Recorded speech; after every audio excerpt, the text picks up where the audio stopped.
초대장을 보여주세요. 현우야. 500명이 넘는 하객으로 가득 찬 강남 최고급 웨딩홀에 누더기에 가까운 옷차림의 여자가 나타나 신랑의 이름을 외쳤습니다. 그 목소리를 들은 순간 재벌 회장 강태주의 얼굴에서 핏기가 싹 빠졌습니다. 경호원 2명이 여자의 양팔을 잡아 끌어내는 동안 태주는 20년 전 자신이 이혼 서류를 내밀던 그날 밤을 떠올리고 있었습니다. 끌려나간 여자가 바닥에 떨어뜨린 낡은 봉투 하나. 그 안에는 20년간 보내지 못한 편지 한 통이 들어 있었습니다. 그리고 그 편지가 열리는 순간 재벌 가문이 20년간 숨겨온 잔인한 비밀이 하나씩 드러나기 시작합니다. 사연 시작하기 전에 구독 눌러주시면 새로운 사연을 매일 받아보실 수 있어요. 오늘의 사연 시작합니다. 서울 강남 한복판 5월의 햇살이 TK홀딩스 전용 웨딩홀의 유리 천장을 뚫고 쏟아지고 있었습니다. 로비에는 검은 양복과 화려한 한복 차림의 하객 500여 명이 빈틈없이 들어차 있었고 접수대 앞에는 재계 인사들의 축의금 봉투가 산처럼 쌓여가고 있었습니다. 그때 정문 회전문 너머로 중년 여자 한 명이 비틀거리며 들어섰습니다. 때가 묻어 누렇게 변한 점퍼에 해진 운동화, 갈라진 입술 사이로 거친 숨이 새어나왔습니다. 접수대 직원이 자리에서 벌떡 일어나 앞을 가로막았습니다. 초대장을 보여주세요. 여자는 대답 대신 가슴에 꼭 안고 있던 낡은 봉투를 더 세게 끌어안았습니다. 직원이 한 발짝 더 다가서며 다시 입을 열려는 순간 여자가 로비를 향해 외쳤습니다. 현우야. 목이 쉰 그 한마디가 높은 천장에 부딪혀 웅웅 울렸습니다. 하객들의 시선이 일제히 정문 쪽으로 쏠렸고 웅성거림이 파도처럼 번져나갔습니다. 저거 누구야? 노숙자 아니야? 경비가 뭘 한 거야? 어떻게 저런 사람이 들어와? 로비 한쪽 귀빈석에 앉아있던 강태주 회장의 얼굴에서 핏기가 싹 빠졌습니다. 찻잔을 든 손이 미세하게 떨리는 것을 옆에 앉은 부인 민서연이 알아챘습니다. 여보, 왜 그래요? 서연이 태주의 팔을 잡았지만 태주는 아무 반응 없이 정문 쪽을 응시하고 있었습니다. 경호팀장이 무전기에 대고 낮은 목소리로 보고했습니다.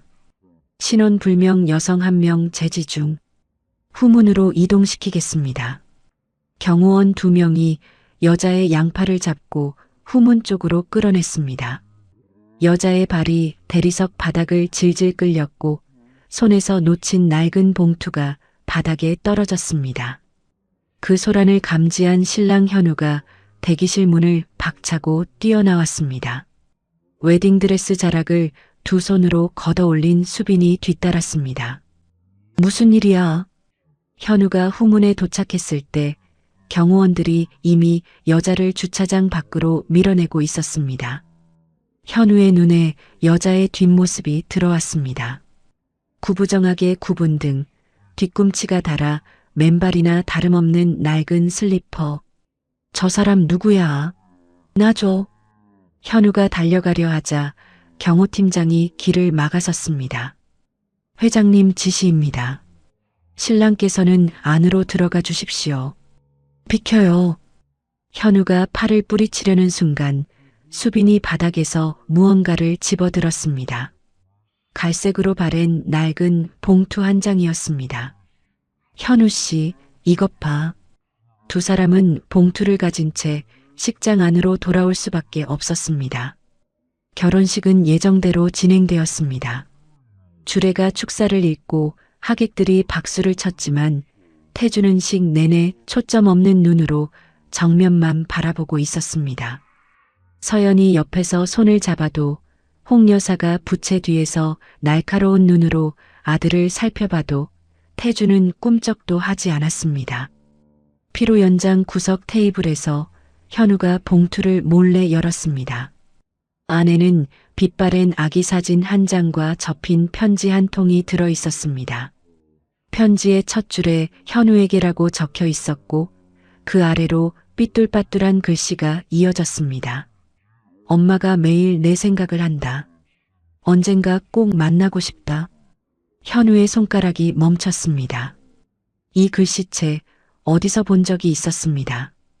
8살 때 베개 밑에서 꺼냈던 편지 새어머니한테 빼앗기기 전에 연습장에 따라 썼던 그 글씨.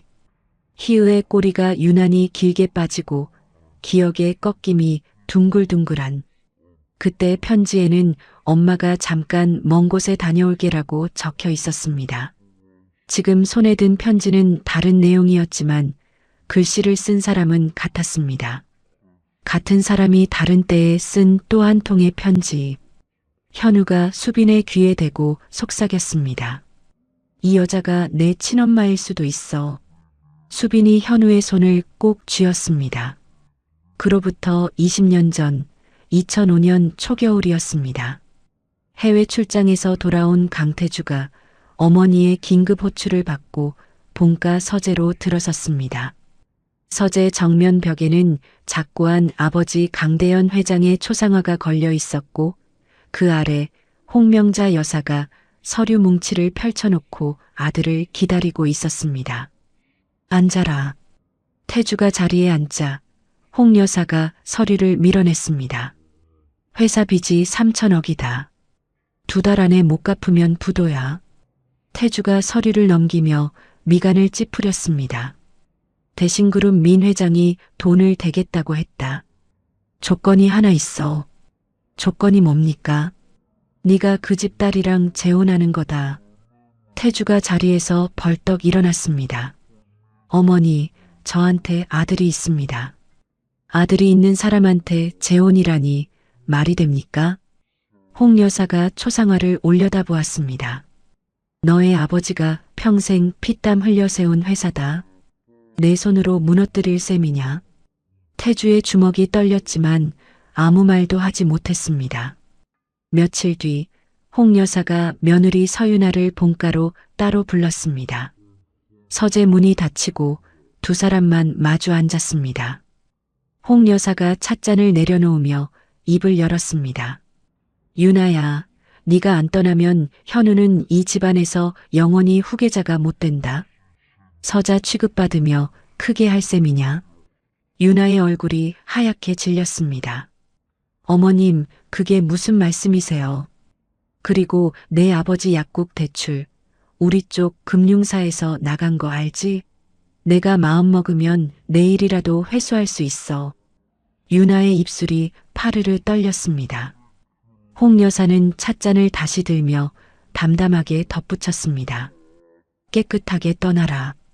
그게 현우한테도 내 친정한테도 좋은 거다. 윤아는 남편에게 이 사실을 말할지 며칠을 고민했습니다. 그런데 태주가 먼저 이혼을 꺼냈습니다. 윤아야, 우리 정리하자.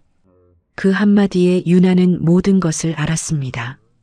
이건 시어머니만의 뜻이 아니라 이 사람의 뜻이기도 하구나. 합의서에 도장을 찍는 윤아의 손이 심하게 떨렸습니다. 양육권 포기, 재산 포기, 자녀 접근 금지. 테이블 맞은편에는 홍 여사 측 변호사 박상호가 서류를 정리하고 있었습니다. 그날 밤 윤아가 잠든 현우의 방에 들어갔습니다. 이불을 살며시 걷고 아이의 이마에 입술을 가만히 대었습니다. 베개 밑에 접어넣은 편지 한 장. 엄마가 잠깐 먼 곳에 다녀올게. 현우가 씩씩하게 잘 지내면 엄마도 힘이 날 거야. 윤아는 캐리어 안에 또 한 통의 편지를 넣었습니다. 차마 아이에게 줄 수 없었던, 그래서 20년을 품고 다닌 그 편지. 다음 날 새벽 윤아가 캐리어 하나를 끌고 현관을 나서는데 잠이 깬 현우가 맨발로 뛰어나왔습니다. 엄마 어디가? 현우가 캐리어를 두 손으로 붙잡고 매달렸습니다. 윤아가 아이의 손가락을 하나씩 떼어냈습니다. 새끼손가락, 약손가락, 가운데 손가락.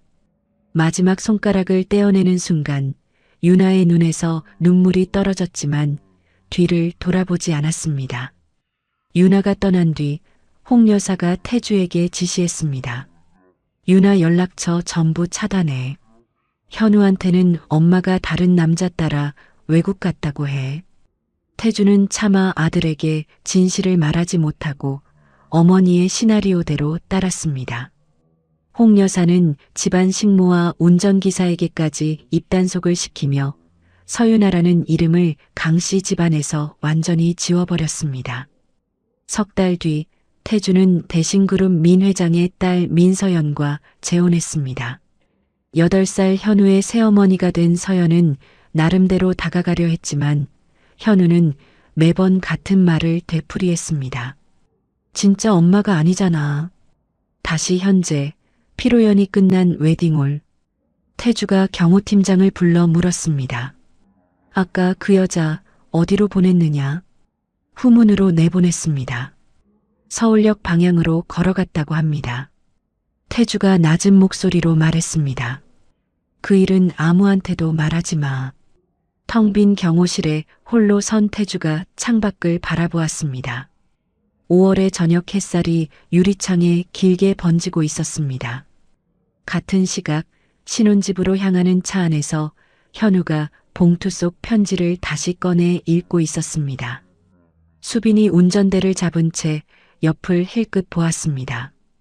현우가 편지에서 눈을 떼지 않은 채 말했습니다. 수빈아, 이 여자가 내 친엄마야. 결혼식 뒤 사흘째 현우는 신혼여행을 미루고 신혼집 서재에 틀어박혀 있었습니다.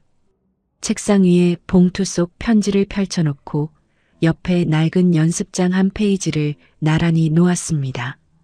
초등학교 2학년 때 베개 밑에서 꺼낸 엄마 편지를 또박또박 따라 쓴 연습장이었습니다.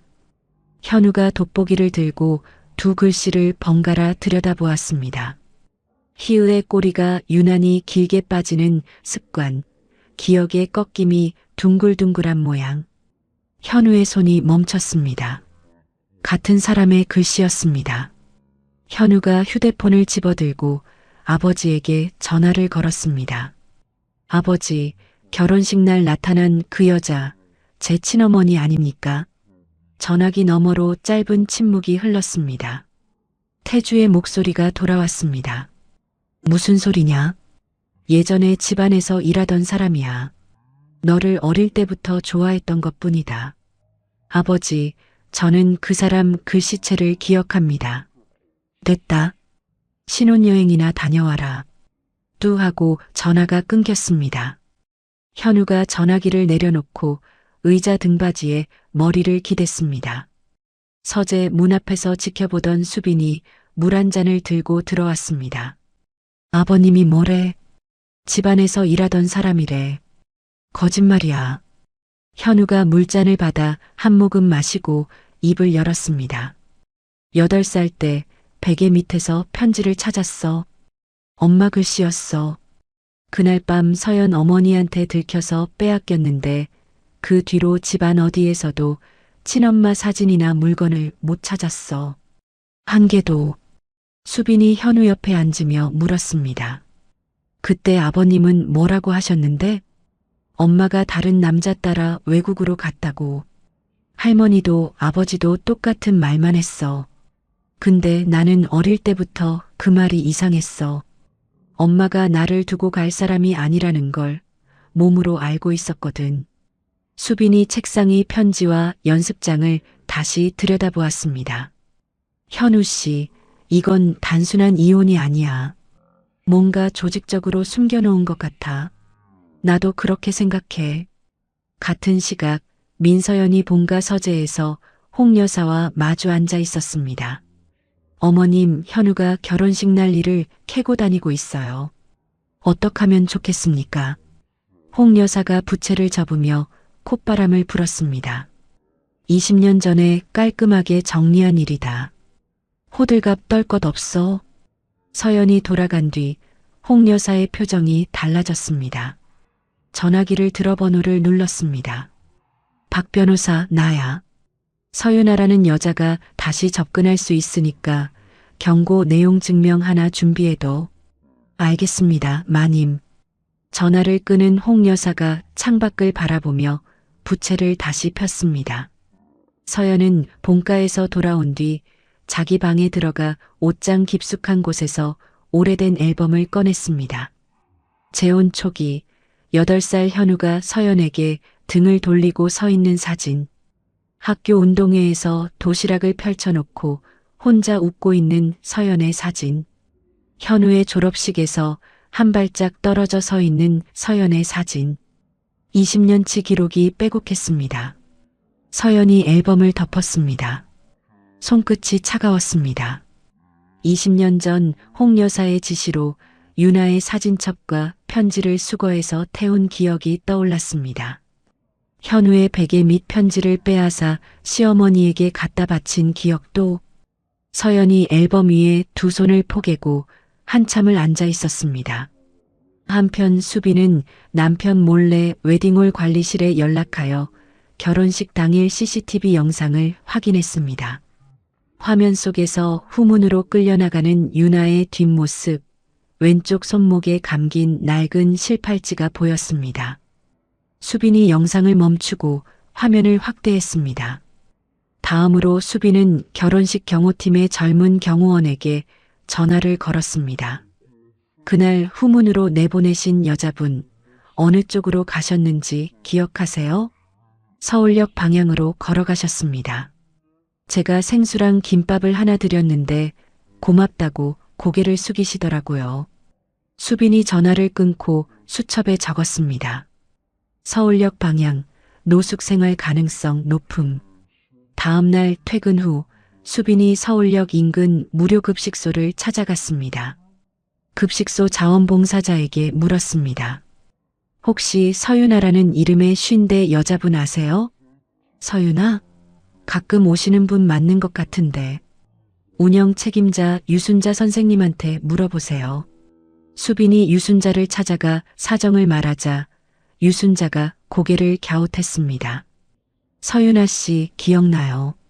늘 조용하고 인사 잘하시는 분이었는데 최근에 기침이 심해져서 걱정했거든요. 근데 2주째 안 나타나고 있어요. 수빈의 표정이 어두워졌습니다. 같은 시각 태주가 회장실 금고에서 20년 전 이혼 합의서 사본을 꺼내 펼쳤습니다. 양육권 포기, 재산 분할 포기, 자녀 접근 금지, 이혼 사유 비공개.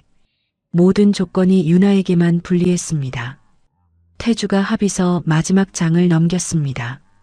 유나의 도장 옆에 둥그런 얼룩이 져 있었습니다. 마른 눈물 자국 같았습니다. 태주가 서류를 덮고 두 손으로 얼굴을 감쌌습니다.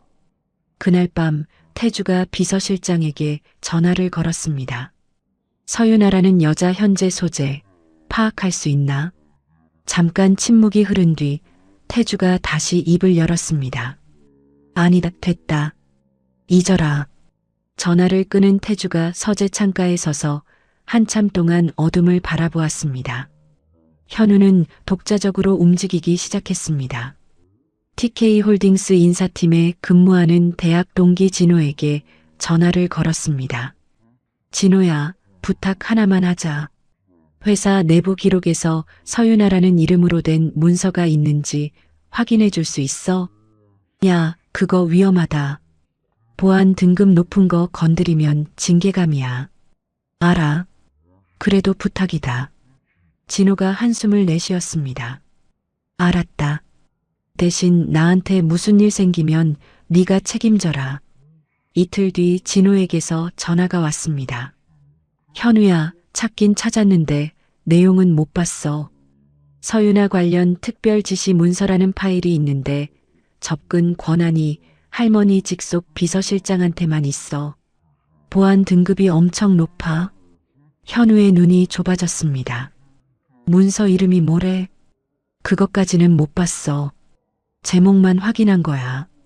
현우가 전화를 끊고 곧장 아버지를 찾아갔습니다. 회장실 문을 열고 들어서며 단도직입적으로 물었습니다. 아버지, 할머니가 제 친어머니한테 뭔가를 하신 겁니까? 태주의 어깨가 굳었습니다. 한참을 말없이 앉아 있다가 겨우 입을 열었습니다. 내 어머니는 사정이 있어서 떠난 거다. 그 이상은 묻지 마라. 현우가 한 발짝 다가섰습니다. 아버지, 방금 내 어머니라고 하셨잖아요. 며칠 전에는 집안에서 일하던 사람이라고 하셨으면서 지금은 내 어머니라고 하셨어요. 그 사람이 제 친어머니가 맞는 거잖아요. 태주가 고개를 숙였습니다. 아무 말도 하지 못했습니다. 현우가 돌아서며 말했습니다. 직접 찾아서라도 진실을 알아내겠습니다. 문이 닫히고 태주 혼자 남은 회장실에 정적이 내려앉았습니다. 태주가 금고를 다시 열고 가장 깊숙한 칸에서 사진 한 장을 꺼냈습니다. 현우의 돌잔치 사진이었습니다. 아기 현우를 안고 환하게 웃고 있는 젊은 여자. 결혼식장에서 경호원들에게 끌려나가던 그 여자의 얼굴이 겹쳐졌습니다. 태주가 사진을 내려놓고 고개를 뒤로 젖혀 천장을 올려다보았습니다.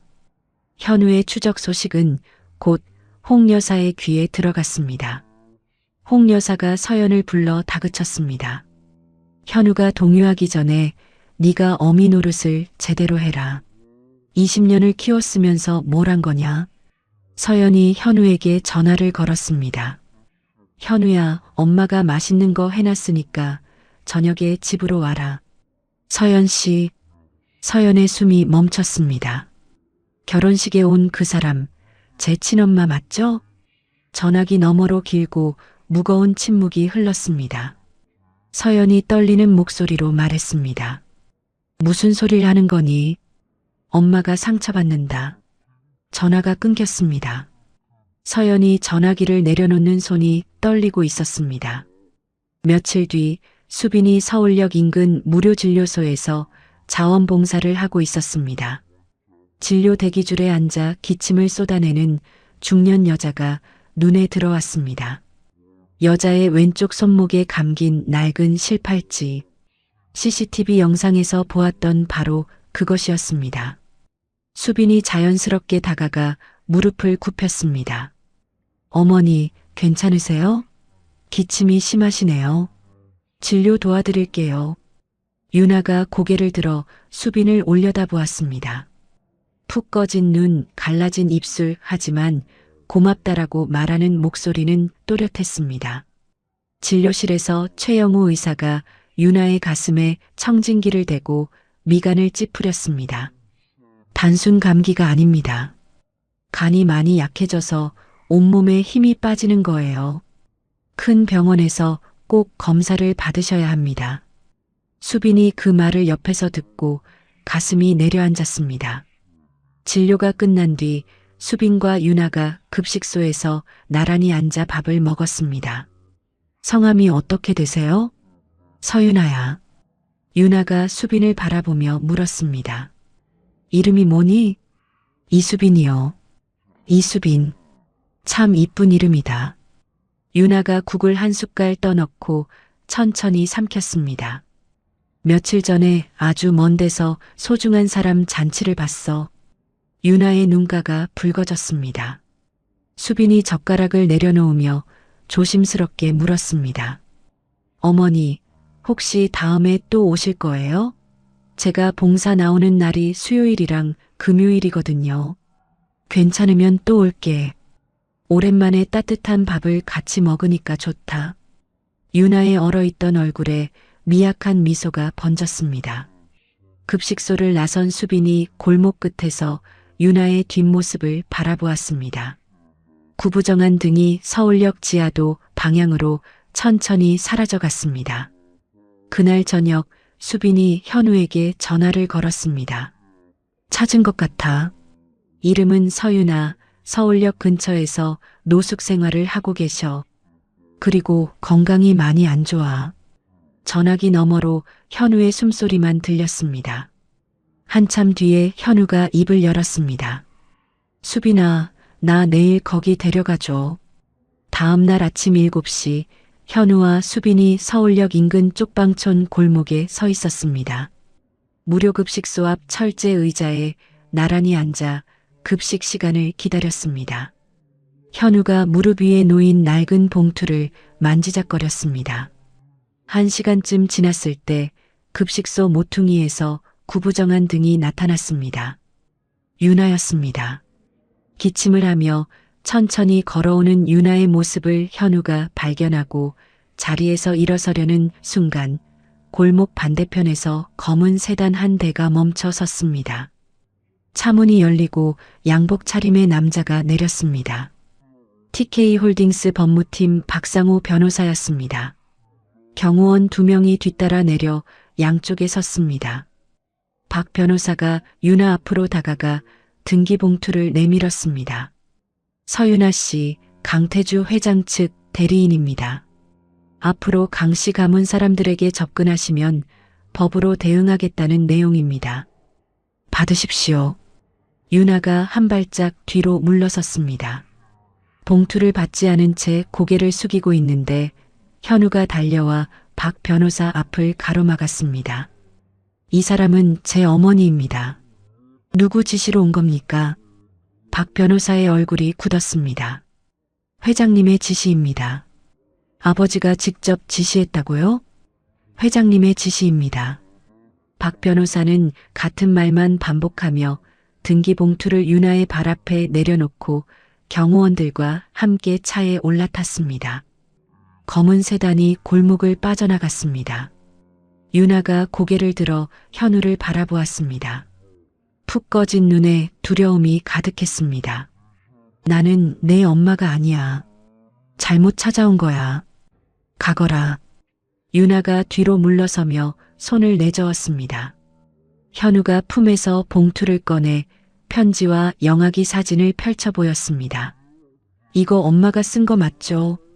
20년 동안 캐리어 안에 넣어 다니셨던 거 맞죠? 유나의 눈이 편지 위에 멈췄습니다. 자신의 글씨, 자신이 쓴 말, 자신이 보내지 못한 편지. 20년을 품고 다녔던 그것이 아들의 손에 들려 돌아와 있었습니다. 유나의 무릎이 꺾이며 그 자리에 주저앉았습니다. 현우야.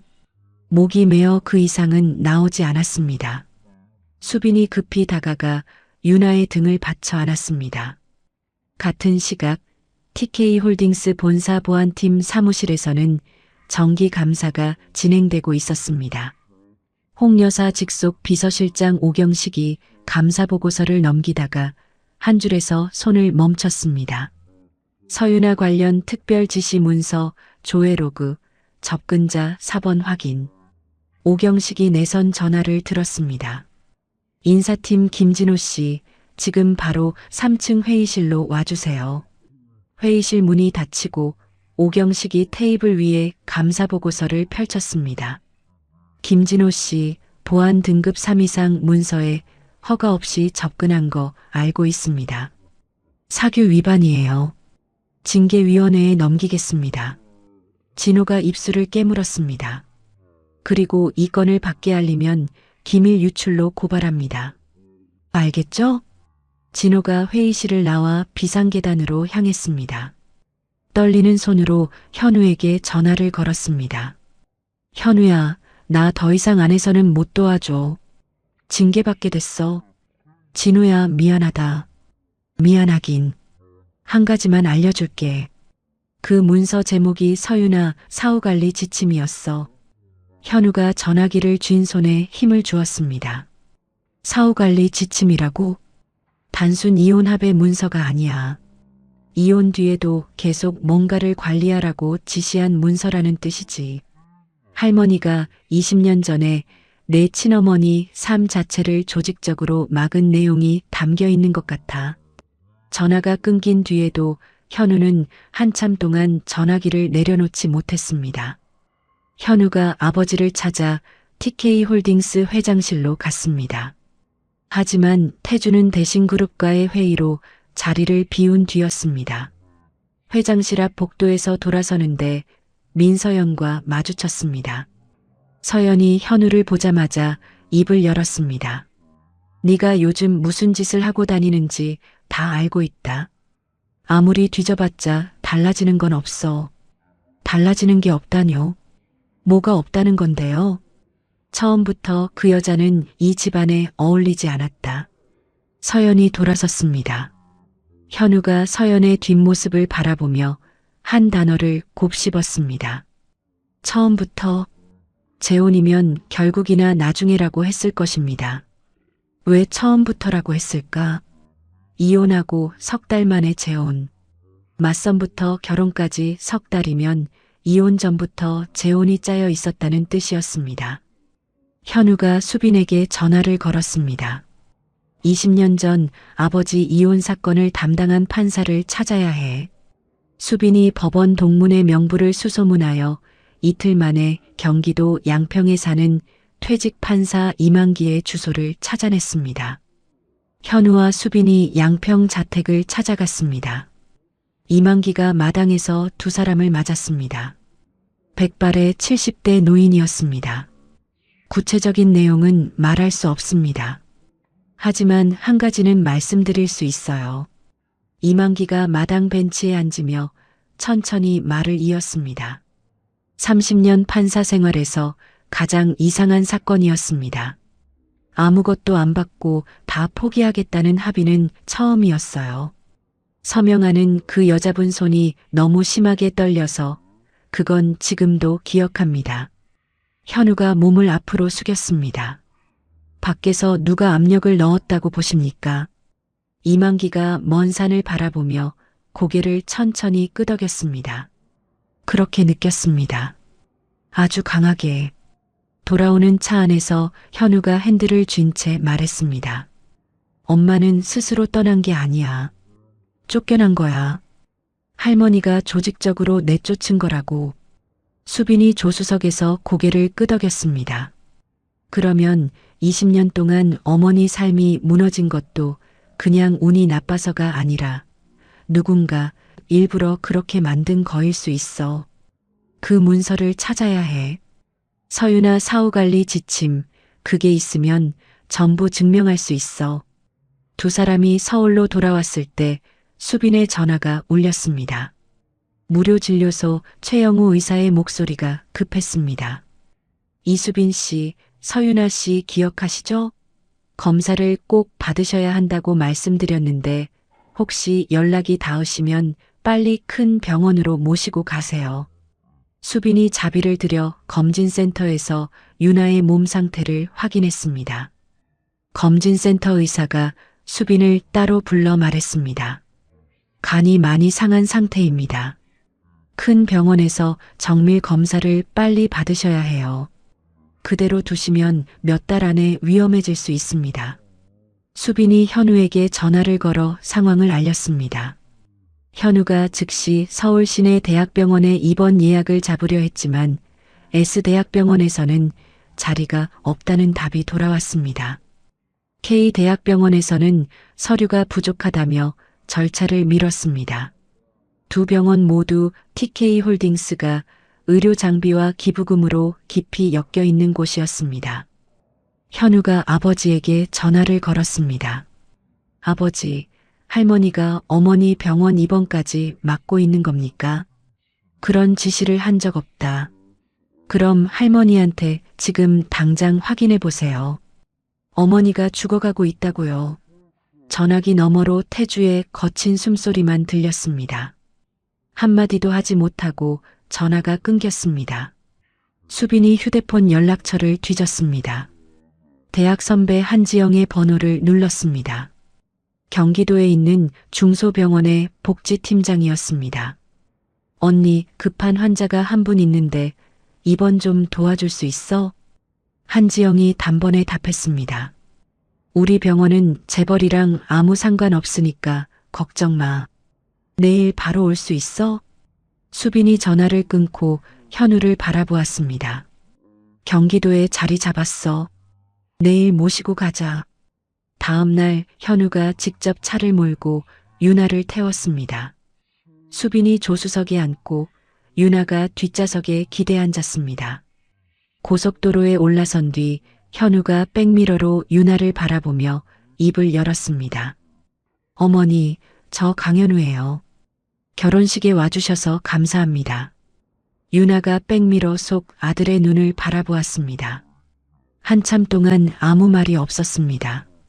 크게 컸구나. 아버지 닮았구나. 수빈이 운전석 백미러를 살짝 돌려 두 사람의 모습을 비추었습니다. 아무도 말하지 않는 차 안에 초여름 바람이 창문 틈으로 불어들어왔습니다. 병원에 도착해 입원 서류를 작성하는데 보호자란에서 현우의 펜이 멈췄습니다. 빈칸을 한참 들여다보다가 천천히 적었습니다. 강현우 관계 아들. 한지영이 서류를 받아 확인하며 말했습니다. 가족관계 증명서에 어머니와 아들로 나와 있으니까 보호자로 문제 없어요. 현우가 고개를 숙여 서류 위에 자기 글씨를 다시 바라보았습니다. 20년 만에 어머니의 아들이라고 적은 첫 번째 서류였습니다. 입원 뒤 정밀 검사가 진행되었습니다. 담당이가 검사 결과를 들고 현우를 면담실로 불렀습니다. 간이 거의 기능을 못하는 상태입니다. 간을 옮겨 심는 수술이 유일한 방법이에요. 3달 안에 하셔야 합니다. 현우가 의자에서 몸을 일으키며 말했습니다. 제 간을 드리겠습니다. 검사 받을게요. 담당의 한정민이 현우를 바라보았습니다. 환자분 차트에 적힌 이름을 보고 혹시 싶어서 여쭤봤는데 서윤아 선생님이 맞으시더군요. 제가 인턴 때 간호사로 계셨던 분입니다. 많이 가르쳐 주셨어요. 한정민이 고개를 숙이며 말했습니다. 서 선생님한테 받은 은혜를 갚을 기회입니다. 제가 치료 계획을 직접 세우겠습니다. 수빈이 배우자 동의서에 펜을 들며 말했습니다. 우리 둘 다 이미 결정했어요. 그날 밤 병실에서 한정민이 유나의 팔에 수액 바늘을 꽂으며 말했습니다. 선생님, 이제 혼자가 아닙니다. 같은 시각 신혼집 서재에서 현우가 봉투 속 편지, 퇴직 판사의 녹음 파일, 진호가 알려준 문서 제목을 책상 위에 하나씩 꺼내놓고 정리하고 있었습니다. 다음 날 오전 현우가 TK홀딩스 회장실 문을 열고 들어섰습니다. 태주가 책상 앞에 앉아 서류를 넘기고 있다가 고개를 들었습니다. 현우가 태주 맞은편 의자에 앉으며 바로 본론을 꺼냈습니다. 아버지, 어머니 간이 거의 망가졌습니다. 간을 옮겨 심는 수술을 3달 안에 해야 합니다. 제가 제 간을 드리겠습니다. 태주의 손에서 펜이 떨어졌습니다. 뭐라고? 네가 몸에 칼을 대겠다는 거냐? 아버지도 검사를 받아주셔야 합니다. 같이 검사하면 어머니한테 더 맞는 사람을 고를 수 있습니다. 태주가 자리에서 일어났습니다. 안 된다. 네가 왜 그런 위험을 감수해야 하느냐? 아버지가 거부하시면 저 혼자라도 합니다. 하지만 아버지가 함께 하시면 어머니가 살 가능성이 더 높아져요. 태주가 창 쪽으로 돌아서서 한참을 말없이 서 있었습니다. 현우가 가방에서 서류 봉투를 꺼내 책상 위에 놓았습니다. 아버지, 이것도 보셔야 합니다. 태주가 돌아보았습니다. 현우가 서류를 하나씩 꺼내며 말했습니다. 회사 내부 기록에 서윤아 사후관리 지침이라는 보안 문서가 있습니다. 이혼 뒤에도 어머니를 계속 관리하라는 지시가 담긴 문서예요. 태주의 눈이 흔들렸습니다. 20년 전 이혼을 담당하신 판사님도 만났습니다. 30년 경력에서 가장 이상한 사건이었다고 바깥에서 아주 강한 압력이 있었던 것 같다고 하셨습니다. 현우가 태주의 눈을 똑바로 바라보았습니다. 아버지, 저는 이미 상당 부분 알고 있습니다. 아버지가 지금 결정하셔야 할 건 이 진실 편에 설 건지 할머니 편에 설 건지입니다. 태주가 책상 모서리를 두 손으로 짚었습니다. 손등에 핏줄이 도드라졌습니다. 아들이 감정으로 덤비는 게 아니라 증거를 갖추고 있다는 사실이 태주의 가슴을 짓눌렀습니다. 한참 뒤에 태주가 입을 열었습니다. 가족관계 증명서는 내가 준비하마. 그리고 나도 검사를 받아보겠다. 현우의 어깨에서 힘이 빠졌습니다. 감사합니다, 아버지. 태주가 창밖을 바라보며 낮은 목소리로 덧붙였습니다. 결혼식 뒤로 한 번도 제대로 잠을 못 잤다. 그 다음 날 오후 경기도 병원 주차장에 태주의 검은 승용차가 멈춰 섰습니다. 태주가 차 안에서 30분 넘게 내리지 못하고 앉아 있었습니다. 핸들을 쥔 손을 풀었다 잡았다를 반복하다가 겨우 차 문을 열고 내렸습니다. 병원 로비에 들어서자 수빈이 기다리고 있었습니다. 아버님 오셨군요. 제가 안내해 드리겠습니다. 수빈이 앞서 걸으며 복도를 지나 병실 문 앞에 섰습니다. 문을 열기 전에 태주를 돌아보았습니다. 태주가 고개를 한번 끄덕였습니다. 수빈이 문을 열었습니다. 침대에 누운 유나가 창밖을 보고 있다가 고개를 돌렸습니다. 수액줄이 팔에 꽂혀 있었고 볼이 깊게 패여 있었습니다. 20년 만이었습니다. 유나가 먼저 입을 열었습니다. 와주셨군요. 현우한테 폐만 끼치고 있어서 죄송합니다. 제가 나타나지 말았어야 했는데 태주의 입이 열리지 않았습니다. 목구멍에서 무언가가 막혀 있는 것 같았습니다. 한참을 서 있다가 겨우 한마디를 밀어냈습니다. 미안하다. 그 말밖에 할 수가 없다. 태주의 눈가가 붉어졌습니다. 수빈이 조용히 뒷걸음질 쳐서 병실 문을 닫고 나왔습니다. 그날 밤 본가로 돌아온 태주가 서재에 틀어박혔습니다. 20년 전 기억이 하나씩 떠올랐습니다. 홍 여사가 유나를 따로 불러 면담을 했다는 사실을 태주는 몰랐습니다. 유나가 모든 것을 포기하고 떠났을 때 태주는 의문을 품지 않았습니다. 오히려 일이 쉽게 정리됐다고 안도했습니다. 그 무관심이 어머니의 행위를 도운 것과 다를 게 없었습니다. 태주가 두 손으로 얼굴을 감싸며 서재 의자 위로 몸을 웅크렸습니다. 이틀 뒤 태주가 본가를 찾아갔습니다. 홍 여사의 서재 문을 열고 들어가 맞은편에 앉았습니다. 어머니, 20년 전에 유나한테 무슨 말씀을 하셨습니까? 현우가 이미 알아내고 있습니다. 제가 직접 듣고 싶습니다. 홍 여사가 찻잔을 들며 눈을 가늘게 떴습니다. 다 지난 일을 왜 꺼내느냐? 그때 내가 아니었으면 이 회사는 없었어. 유나가 죽어가고 있습니다. 홍 여사의 찻잔을 든 손이 멈췄습니다. 서재에 긴 침묵이 내려앉았습니다. 홍 여사가 찻잔을 탁자 위에 내려놓고 입을 열었습니다. 현우를 후계자에서 빼겠다고 했다. 그 여자 친정을 완전히 망하게 하겠다고도 했다. 그래야 깨끗하게 떠날 테니까. 태주의 턱이 굳었습니다. 그것뿐입니까? 홍 여사가 잠깐 눈을 감았다 떴습니다. 이혼 뒤에도 그 여자가 다시 이 집안에 기어들지 못하도록 손을 썼다. 병원이랑 기업체에 채용 못하게 했고 반찬 사업도 내가 사람을 보내서 무너뜨렸다. 태주가 벌떡 일어섰습니다. 반찬 사업까지요? 사기 동업자한테 돈을 대주고 도망치게 한 것도 어머니입니까? 홍 여사가 태주를 올려다보며 대답했습니다. 그게 이 가문을 지킨 거다. 그게 사람이 할 짓입니까? 태주의 목소리가 서재 벽을 울렸습니다. 홍 여사의 얼굴에 주름이 깊게 패였지만 눈빛은 흔들리지 않았습니다. 태주가 거친 숨을 몰아쉬며 다시 물었습니다. 왜 이 모든 지시를 문서로 남기셨습니까? 나는 평생 모든 결정을 기록으로 남겨왔다. 기록이 있어야 시킨 사람들이 딴소리를 못해. 통제하려면 증거가 있어야 하는 법이다.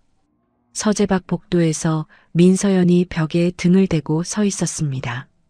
문틈으로 새어나오는 두 사람의 목소리가 전부 들렸습니다. 시어머니가 유나의 사업까지 일부러 무너뜨렸다는 말에 서연의 얼굴이 하얗게 질렸습니다. 동시에 다른 생각이 스쳤습니다. 자신과 태주의 결혼 자체가 대신그룹과의 거래를 위한 도구였다는 사실을 홍 여사의 입에서 다시 확인한 것이었습니다. 서연이 벽에서 등을 떼고 조용히 복도를 빠져나갔습니다. 태주가 본가 현관을 나서며 전화기를 꺼냈습니다. 법무팀 번호를 눌렀습니다. 박 변호사, 나야. 서윤아 씨한테 보낸 내용 증명건 당장 철회해. 회장님, 그건 홍 여사님 지시와 다릅니다. 내가 이 회사 회장이야. 내 지시를 따라. 전화를 끄는 태주의 손이 떨렸지만 목소리는 흔들리지 않았습니다. 태주가 평생 처음으로 어머니의 뜻에 정면으로 맞선 순간이었습니다. 태주는 거기서 멈추지 않았습니다. 개인 세무사에게 전화를 걸었습니다. 20년 전 이혼할 때 전처가 포기한 재산 분할분을 지금 가치로 계산해서 전달하고 싶네. 방법을 찾아봐. 법적으로 이혼이 끝난 뒤에 다시 나누는 건 어렵습니다. 선물로 보내는 형태로 처리하고 세금은 회장님이 부담하시는 걸로 설계하겠습니다. 세금이 얼마든 상관없어. 진행해. 한편 병원에서는 현우의 검사가 한정민 의사 주도로 진행되고 있었습니다. 이틀 뒤 결과가 나왔습니다. 한정민이 면담실에서 현우에게 설명했습니다. 검사 결과가 좋습니다. 어머니랑 잘 맞고 간 크기와 기능도 충분합니다. 수술이 가능해요. 현우가 고개를 숙이며 한숨을 내쉬었습니다. 다행입니다. 다만 병원 윤리위원회 심사를 통과해야 하고 수술 전에 심리 상담도 한번 받으셔야 합니다. 윤리위원회 면담에서 심사위원이 물었습니다. 본인의 자발적인 결정입니까? 바깥에서 압력을 받은 건 아니고요. 현우가 또렷하게 대답했습니다. 20년 동안 헤어져 있던 어머니를 살릴 수 있는 유일한 기회입니다. 이건 온전히 제 결정입니다. 수빈이 배우자 동의서를 내밀며 말했습니다. 우리 둘 다 이미 결정했어요. 위원회가 승인을 의결했습니다. 현우가 병실로 달려갔습니다. 엄마, 검사 통과했어. 내 간을 드릴 수 있어. 유나가 수액줄이 꽂힌 손을 내저었습니다. 안 돼. 내 몸에 칼을 대게 할 수 없다. 너는 이제 결혼도 했고 앞으로 아이도 가져야 할 사람인데 엄마 때문에 위험하면 안 돼. 엄마, 안 된다고 했다. 한정민이 병실로 들어와 유나의 침대 옆에 앉았습니다. 선생님, 수술 뒤에 떼어준 쪽가는 서너 달이면 원래 크기로 다시 자랍니다. 현우 씨 몸에 오래 남는 문제는 거의 없어요. 한정민이 잠깐 말을 멈추었다가 입을 열었습니다. 선생님이 저한테 인턴 때 뭐라고 하셨는지 기억나세요? 환자한테 가장 좋은 치료를 포기하는 건 의사가 할 일이 아니라고, 환자 본인도 마찬가지라고 하셨잖아요. 유나의 입술이 떨렸습니다. 수빈이 유나의 손을 잡으며 말했습니다. 어머니, 이제 받을 차례예요. 20년 동안 혼자 충분히 버티셨잖아요. 이제는 가족한테 기대셔도 돼요. 현우가 어머니의 다른 손을 잡았습니다. 엄마가 20년 전에 나를 지키려고 다 버렸잖아. 이제는 내가 엄마를 지킬 차례야. 유나의 눈에서 눈물이 흘러 베개를 적셨습니다. 고개가 천천히 아래로 내려갔습니다. 다음 날 태주가 병원을 찾아와 한정민에게 말했습니다. 최고 의료진과 장비를 갖춰주시오. 비용은 내가 전부 부담하겠소. 한정민이 고개를 숙여 인사했습니다. 최선을 다하겠습니다. 태주가 병실 문 앞에서 안을 들여다보았습니다. 수빈이 유나의 머리맡에 앉아 귤을 까주고 있었고 유나가 수빈의 손에서 귤 한 쪽을 받아 입에 넣으며 작은 미소를 짓고 있었습니다. 태주가 문을 열지 않고 복도에서 한참을 서 있다가 돌아섰습니다. 수술 당일 새벽 5시 현우가 준비실에서 수술복으로 갈아입고 나왔습니다. 복도에서 수빈이 기다리고 있었습니다. 수빈이 현우의 손을 잡았습니다. 나 걱정하지 말고 어머니한테만 집중해. 수빈아, 고마워. 현우가 수빈의 이마에 입술을 가볍게 대고 돌아섰습니다. 복도 건너편 준비실로 걸어가 문을 열었습니다. 유나가 침대에 앉아 수술 가운을 여미고 있었습니다. 엄마. 유나가 고개를 들었습니다. 다음에 눈 뜨면 같이 밥 먹자. 유나가 고개를 끄덕이려다 입술을 깨물었습니다. 말 대신 아들의 팔을 한번 꼭 잡았다 놓았습니다. 오전 6시 수술실 불이 켜졌습니다. 한정민 의사와 초빙된 대학병원 외과 교수가 나란히 수술대 앞에 섰습니다. 현우의 간 왼쪽을 떼어내는 수술이 시작되었습니다. 4시간이 지나 현우의 수술이 끝났습니다. 떼어낸 간 조직이 냉장 용기에 담겨 유나의 수술실로 옮겨졌습니다. 한정민이 유나의 배를 열고 손상된 간을 드러내는데 예상보다 심하게 엉겨붙어 있었습니다. 시간이 길어졌습니다. 대기실에는 태주, 수빈, 그리고 유나의 옛 간호사 동료 박미숙이 앉아 있었습니다. 태주는 넥타이도 풀고 재킷도 벗은 채 플라스틱 의자에 몸을 기대고 있었습니다. 박미숙이 커피 한 잔을 태주에게 건네며 말했습니다. 유나가 간호사 때 환자들한테 직접 손편지를 써줬어요. 새벽마다 인턴들한테 커피를 돌리고 힘들다는 소리 한 번 안 하고. 태주가 커피를 받아 한 모금 마시며 낮게 말했습니다. 나는 그때 그 사람이 어떤 사람이었는지도 몰랐어. 수빈이 대기실 구석 의자에서 입술을 꽉 깨물고 앉아 있었습니다. 속이 울렁거렸지만 얼굴에 내색하지 않았습니다. 수술실 방향에서 눈을 떼지 않았습니다. 오후가 지나고 저녁이 왔습니다. 벽시계가 8시를 가리킬 때 수술실 문이 열렸습니다. 한정민이 수술복 차림에 마스크를 턱 밑으로 내리고 대기실로 걸어 나왔습니다. 세 사람이 동시에 자리에서 일어났습니다. 한정민이 말했습니다. 수술이 잘 끝났습니다. 옮겨 심은 간에 피가 잘 돌고 있고 현우 씨도 회복실에서 안정적입니다. 수빈의 무릎이 풀리며 그 자리에 주저앉았습니다. 두 손으로 얼굴을 감싸고 울음이 터져 나왔습니다. 태주가 한정민에게 깊이 허리를 굽혔습니다. 감사합니다. 뒤에 서 있던 박미숙이 눈물을 닦으며 중얼거렸습니다. 유나야, 잘됐다. 다음 날 오후 현우가 회복실에서 먼저 눈을 떴습니다. 천장을 멍하니 바라보다가 옆에 앉은 간호사에게 물었습니다. 엄마는요? 수술 잘 됐어요? 수빈이 회복실로 달려들어왔습니다. 잘 됐어. 어머니도 곧 깨어나실 거래. 현우가 눈을 감으며 길게 숨을 내쉬었습니다. 이틀 뒤 유나가 눈을 떴습니다. 흐릿한 시야에 아들의 얼굴이 보였습니다. 현우가 휠체어에 앉은 채 유나의 침대 옆에 와 있었습니다. 현우야, 엄마가 미안해. 엄마, 이제 그 말 하지 마. 나도 엄마한테 할 말이 많아. 20년치야. 현우가 이불 밖으로 나와 있는 유나의 손을 잡았습니다. 유나가 아들의 손을 꼭 쥐었습니다. 20년 만에 처음으로 서로의 손을 잡는 순간이었습니다. 수술 뒤 회복 기간 동안 수빈이 매일 아침 병원을 찾아왔습니다. 유나의 식사를 챙기고 오후에는 한정민의 지시대로 병원 복도를 함께 천천히 걸었습니다. 수빈아, 네가 임신 중인데 나 때문에 무리하면 안 돼. 어머니, 저도 엄마가 필요한 사람이에요. 시어머니가 아니라 엄마요. 유나가 걸음을 멈추고 수빈을 바라보았습니다. 저희 친정 엄마가 제가 중학교 때 돌아가셨거든요. 오래 엄마 없이 살았어요.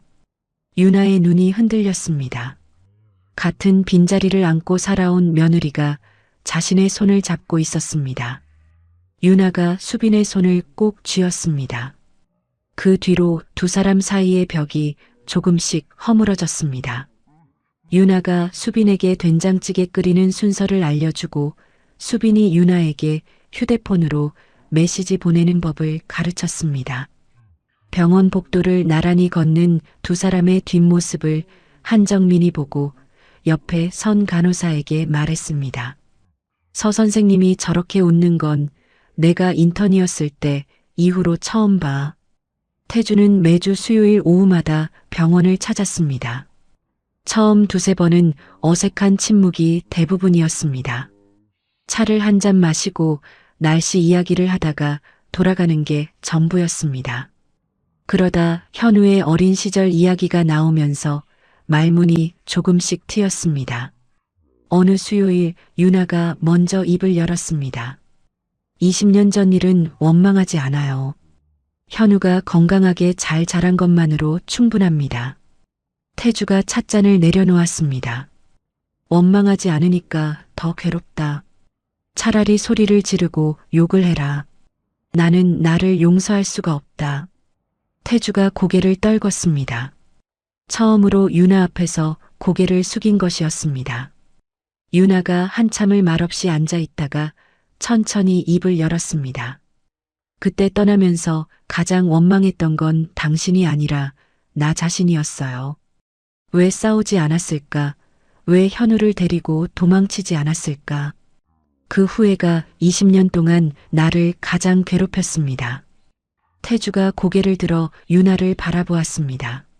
서로가 각자의 방식으로 같은 짐을 지고 20년을 살아왔다는 것을 그제야 알았습니다. 태주가 말했습니다. 다시 돌아갈 수는 없지만 앞으로는 내가 할 수 있는 것을 하겠다. 유나의 퇴원이 2주 앞으로 다가온 어느 오후 현우와 수빈이 병실에 작은 상을 차렸습니다.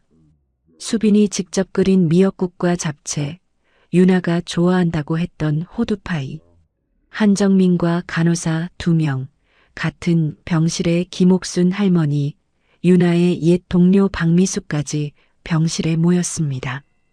김옥순 할머니가 유나의 손을 잡으며 말했습니다. 유나 씨, 퇴원하면 나 보러 와야 해. 약속이다. 박미숙이 잡채를 접시에 담으며 말했습니다. 유나야, 네가 대학병원에 있을 때 환자들한테 편지 써주던 거 기억나? 네가 그만두고 나서도 환자 가족들이 한동안 너를 찾더라. 현우가 놀라며 유나를 바라보았습니다. 엄마가 그런 사람이었어? 유나가 쑥스러운 듯 고개를 숙였습니다. 그때는 뭐든 할 수 있을 것 같았지. 현우가 미역국을 한 그릇 떠서 유나 앞에 놓았습니다. 유나가 둘러앉은 사람들을 천천히 둘러보았습니다. 이런 날이 올 줄 몰랐다. 퇴원 뒤 현우와 수빈이 신혼집에서 걸어서 10분 거리에 깨끗한 원룸을 마련했습니다. 수빈이 직접 커튼을 골라 달고 이불을 깔고 작은 화분 3개와 찬장을 들여놓았습니다. 유나가 원룸 현관에 들어서며 방 안을 둘러보았습니다.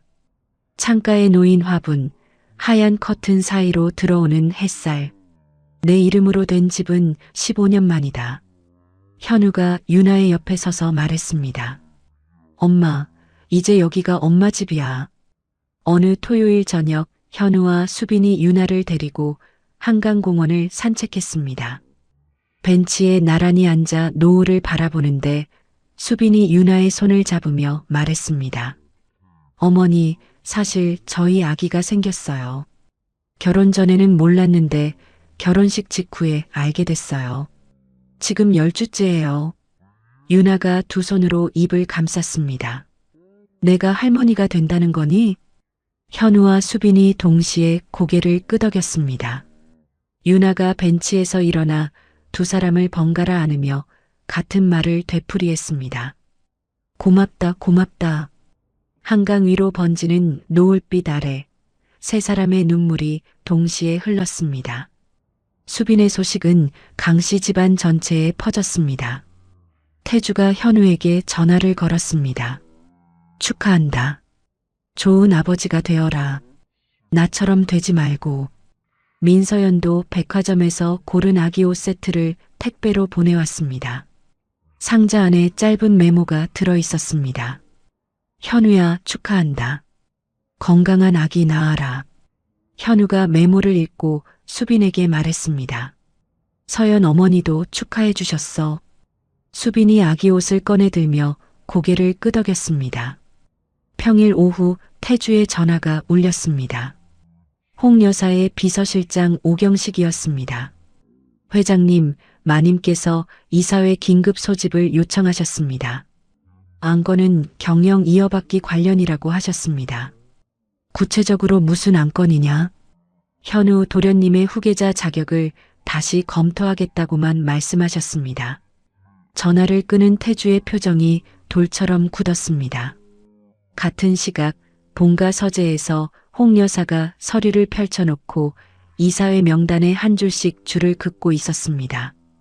다음 날 오전 10시 TK홀딩스 본사 대회의실에 이사진 전원이 자리를 잡았습니다. 홍 여사가 휠체어에 앉은 채 회의실 안으로 들어왔습니다. 비서실장 오경식이 휠체어를 밀며 의장석 옆에 자리를 잡아주었습니다. 홍 여사가 마이크를 당기며 입을 열었습니다. 오늘 안건은 강현우의 후계자 자격 재검토입니다. 3가지 근거가 있어요. 홍 여사가 서류를 펼쳤습니다. 첫째, 현우가 지난 분기 핵심 사업회의 3건에 빠졌습니다. 둘째, 회장의 전처가 노숙자였다는 사실이 언론에 알려져서 회사 이미지가 깎였습니다. 셋째, 경영을 이어받을 사람이 이런 판단력을 보여서는 안 됩니다. 홍 여사가 이 사진을 천천히 둘러보았습니다. 대안으로 민서연의 친정 조카 민준혁을 다음 후계자로 세우겠습니다. 태주가 의장석에서 몸을 일으켰습니다. 현우의 업무 평가는 불참건을 빼면 최상이었습니다. 치료비도 회사 돈이 아니라 제 개인 돈에서 냈습니다. 홍 여사가 태주를 올려다보며 말했습니다. 내가 이 회사를 세웠다. 나를 상대로 표결할 셈이냐? 이 사진 사이에 긴장이 흘렀습니다. 사회이사 3명이 홍 여사 쪽으로 시선을 보냈습니다. 홍 여사의 정기 모임에 꾸준히 참석해온 사람들이었습니다. 표결 결과 찬성 5, 반대 4. 의장인 태주의 표가 남은 상태였습니다. 태주가 마이크를 잡았습니다. 충분한 검토 시간이 필요합니다. 결론을 2주 뒤로 미루겠습니다. 홍 여사의 눈이 가늘어졌지만 입을 열지 않았습니다. 회의실 문이 닫혔습니다. 그날 저녁 경제지 일면에 기사가 터졌습니다. TK홀딩스 경영권 분쟁, 회장과 모친 정면 충돌, 전처 사건이 불씨, 결혼식장 소동부터 간이식 수술까지의 내용이 관계자 제보로 빠짐없이 실려 있었습니다. 태주가 법무팀에 유출경위 조사를 지시했습니다. 다음 날 보고가 올라왔습니다. 홍 여사님 측 비서실장 오경식 씨가 특정 기자에게 정보를 넘긴 정황이 확인되었습니다. 태주가 보고서를 책상 위에 내려놓으며 이를 악물었습니다. 기사가 퍼지면서 인터넷이 들끓었습니다. 20년간 버림받은 엄마를 찾은 아들의 효심이라며 현우를 응원하는 글과 재벌집에 기생하려고 결혼식에 난입한 전처라는 악성글이 동시에 쏟아졌습니다. 일부 커뮤니티에서는 윤아의 쪽방촌 생활 사진까지 파헤쳐 돌렸습니다. 윤아가 원룸문을 걸어 잠갔습니다. 커튼을 치고 이불을 뒤집어 쓴 채 밖으로 나오지 않았습니다. 밥도 먹지 않았습니다. 수빈이 원룸 앞에서 초인종을 눌렀습니다. 1번, 2번, 3번. 대답이 없었습니다. 수빈이 문 앞에 쪼그려 앉아 1시간을 기다렸습니다. 문이 열렸습니다. 커튼을 친 어두운 방 안에서 윤아가 이불을 어깨까지 끌어올린 채 앉아 있었습니다. 내가 안 나타났으면 너희 모두 이런 일을 안 겪었어. 나 때문에 현우 앞길이 막히고 있다. 어머니 잘못이 아니에요. 수빈이 윤아 옆에 앉아 등을 쓸어주었습니다. 그때 아랫배가 뻐근하게 당기는 느낌이 왔습니다. 수빈이 이를 악물고 참았습니다. 윤아 앞에서 내색할 수 없었습니다. 유나를 겨우 달래고 원룸을 나온 수빈이 현우에게 전화를 걸었습니다. 현우가 차를 몰고 달려와 수빈을 산부인과로 데려갔습니다. 의사가 검사 뒤 말했습니다. 스트레스하고 무리가 겹쳐서 배가 딱딱해지는 증상이 왔습니다. 지금부터 2주는 절대로 쉬셔야 합니다. 무리하시면 아기가 일찍 나올 수 있어요. 현우가 진료실 밖 복도 벽에 등을 기대고 눈을 감았습니다. 아내와 어머니 두 사람 모두를 걱정해야 하는 무게가 어깨를 짓눌렀습니다. 수빈의 직장에서도 기사가 화제였습니다. 동료들 사이에서 수빈 씨가 재벌집 며느리였냐는 시선이 쏟아졌습니다. 복지관 관장이 수빈에게 전화를 걸었습니다. 수빈 씨, 언론에 우리 복지관 이름이 나가면 후원금에 문제가 생길 수 있어서 당분간 좀 쉬는 게 어떨까? 수빈이 전화를 끊고 한참을 멍하니 앉아 있었습니다. 현우가 태주에게 전화를 걸었습니다. 아버지, 할머니를 막아주세요. 이러다 엄마도 수빈이도 다 무너집니다. 태주가 한숨을 내쉬었습니다. 이사회에서 표를 던지면 어머니와 완전히 갈라서야 했습니다. 태주가 대답하지 못하고 있는 사이 비서실장을 통해 홍 여사 측의 제안이 전해졌습니다. 유나 씨와의 관계를 공식적으로 정리하고 현우가 공개 사과문을 내면 후계 자리를 원래대로 돌려놓겠다고 하셨습니다. 현우가 이 말을 전해 듣고 주먹을 쥐었습니다. 20년 전이랑 똑같은 수법이잖아. 어머니를 버리면 다 주겠다는 거 아닙니까? 현우가 태주의 눈을 똑바로 바라보며 말했습니다. 아버지, 이번에는 다르게 하셔야 합니다. 20년 전에 못하신 걸 지금 하셔야 해요. 태주의 눈앞에 20년 전 이혼 합의서를 유나 앞에 내밀었던 자신의 모습이 겹쳐 보였습니다. 그 와중에 한정민에게서 긴급 연락이 왔습니다. 유나의 원룸을 직접 찾아가 피를 뽑아 검사한 결과였습니다. 간 수치가 정상의 3배 넘게 올라갔습니다. 마음고생이 몸에 바로 영향을 주고 있어요. 이 상태가 2주 넘게 가면 옮겨 심은 간이 제 기능을 못하게 될 수 있습니다. 지금 바로 입원시켜야 합니다. 현우가 수빈과 상의했습니다. 어머니를 기자들하고 할머니 손이 닿지 않는 대로 옮겨야 해. 한정민이 의대 동기인 경기도 가평 요양원 원장 이승재에게 연락하여 자리를 잡았습니다. 사람 눈에 띄지 않는 조용한 곳이었습니다. 현우가 유나를 설득했습니다. 엄마, 공기 좋은 데서 좀 쉬자. 거기 가면 아무도 안 괴롭혀. 유나가 힘없이 고개를 끄덕였습니다.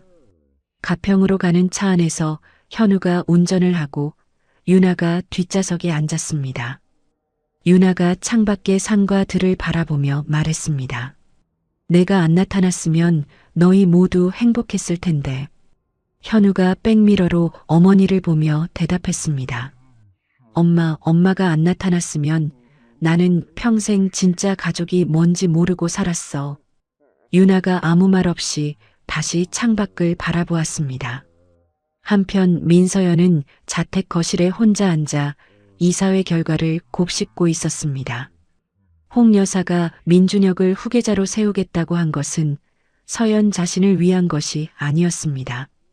서연의 친정 가문을 이용해서 TK홀딩스에 대한 대신그룹의 힘을 키우려는 그림이었습니다. 서연이 거실 탁자 위에 가족 사진을 내려다보았습니다. 태주가 한 번도 사랑한다고 말한 적이 없다는 것. 홍 여사가 자신을 우리 며느리가 아니라 민 회장 딸이라고 불렀다는 것. 20년간의 조각들이 하나로 맞춰졌습니다. 하지만 홍 여사의 힘이 아직 살아있는 상태에서 섣불리 움직이면 어떤 보복이 돌아올지 알 수 없었습니다. 서연이 사진을 다시 제자리에 놓고 입술을 깨물었습니다. 가평의 유나를 안정시킨 뒤 현우는 서울로 돌아와 박상우 변호사를 만났습니다. 서울 외곽의 조용한 카페였습니다. 현우가 테이블 위에 두 손을 모으고 말했습니다. 변호사님, 20년 전 이혼 합의서에 배석하셨고 사후관리 문서도 직접 다루셨습니다. 이게 밖으로 나가면 변호사님도 같이 책임을 지셔야 합니다.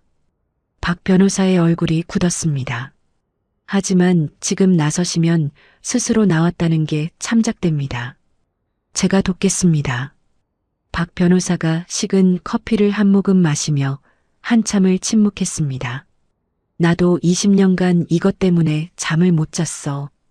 홍 여사님이 무서웠지만 이대로 은퇴하면 평생 이 짐을 안고 가야 하니까. 현우가 몸을 앞으로 숙였습니다. 할머니의 시대는 끝나가고 있습니다. 아버지가 이미 변하기 시작했어요. 변호사님이 어느 편에 서느냐가 앞으로의 인생을 결정합니다. 박 변호사가 잠깐 눈을 감았다 떴습니다. 문서 사본은 내가 따로 보관해 왔어.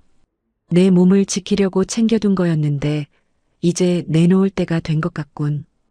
현우가 카페를 나와 차에 올라탄 뒤 수빈에게 전화를 걸었습니다. 결정적인 증거를 손에 넣을 수 있게 됐어. 수빈이 안도의 숨을 내쉬다가 목소리가 급해졌습니다. 방금 요양원에서 연락 왔어. 어머니 간 수치가 더 올랐대. 한정민 선생님이 지금 바로 오라고 했어. 현우가 핸들을 꺾어 가평 방향으로 차를 몰았습니다. 요양원에 도착하자 한정민이 유나의 팔에 주사를 놓고 있었습니다. 몸이 옮겨 심은 간을 밀어내기 시작했습니다. 지금부터 3일이 고비예요. 이 안에 수치가 안 잡히면 수술을 다시 해야 할 수도 있습니다. 현우가 유나의 침대 옆 의자에 앉아 어머니의 손을 잡았습니다. 엄마, 버텨야 해. 손주 얼굴도 봐야 하잖아. 유나가 눈을 감은 채 아들의 손을 약하게 쥐었습니다. 복도로 나온 현우가 태주에게 전화를 걸었습니다. 아버지, 3일입니다. 어머니가 3일 안에 안정되지 않으면 위험합니다. 그리고 박상우 변호사가 문서를 넘기기로 했습니다. 아버지가 직접 받으셔야 합니다. 전화기 너머로 태주의 숨소리만 길게 이어졌습니다. 내가 가겠다.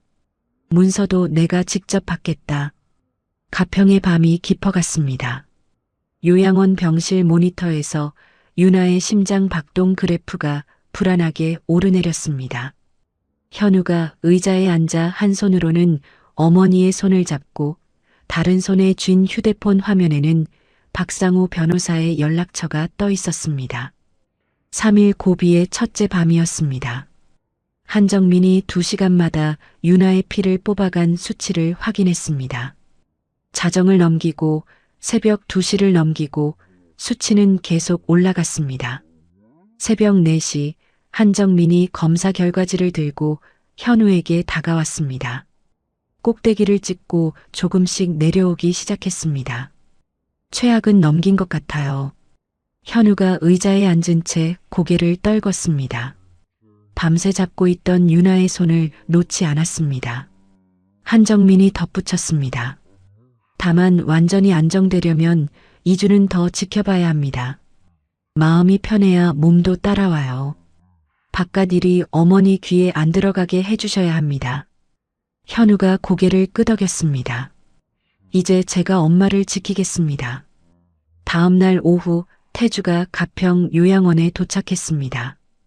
복도에서 현우와 마주쳤습니다.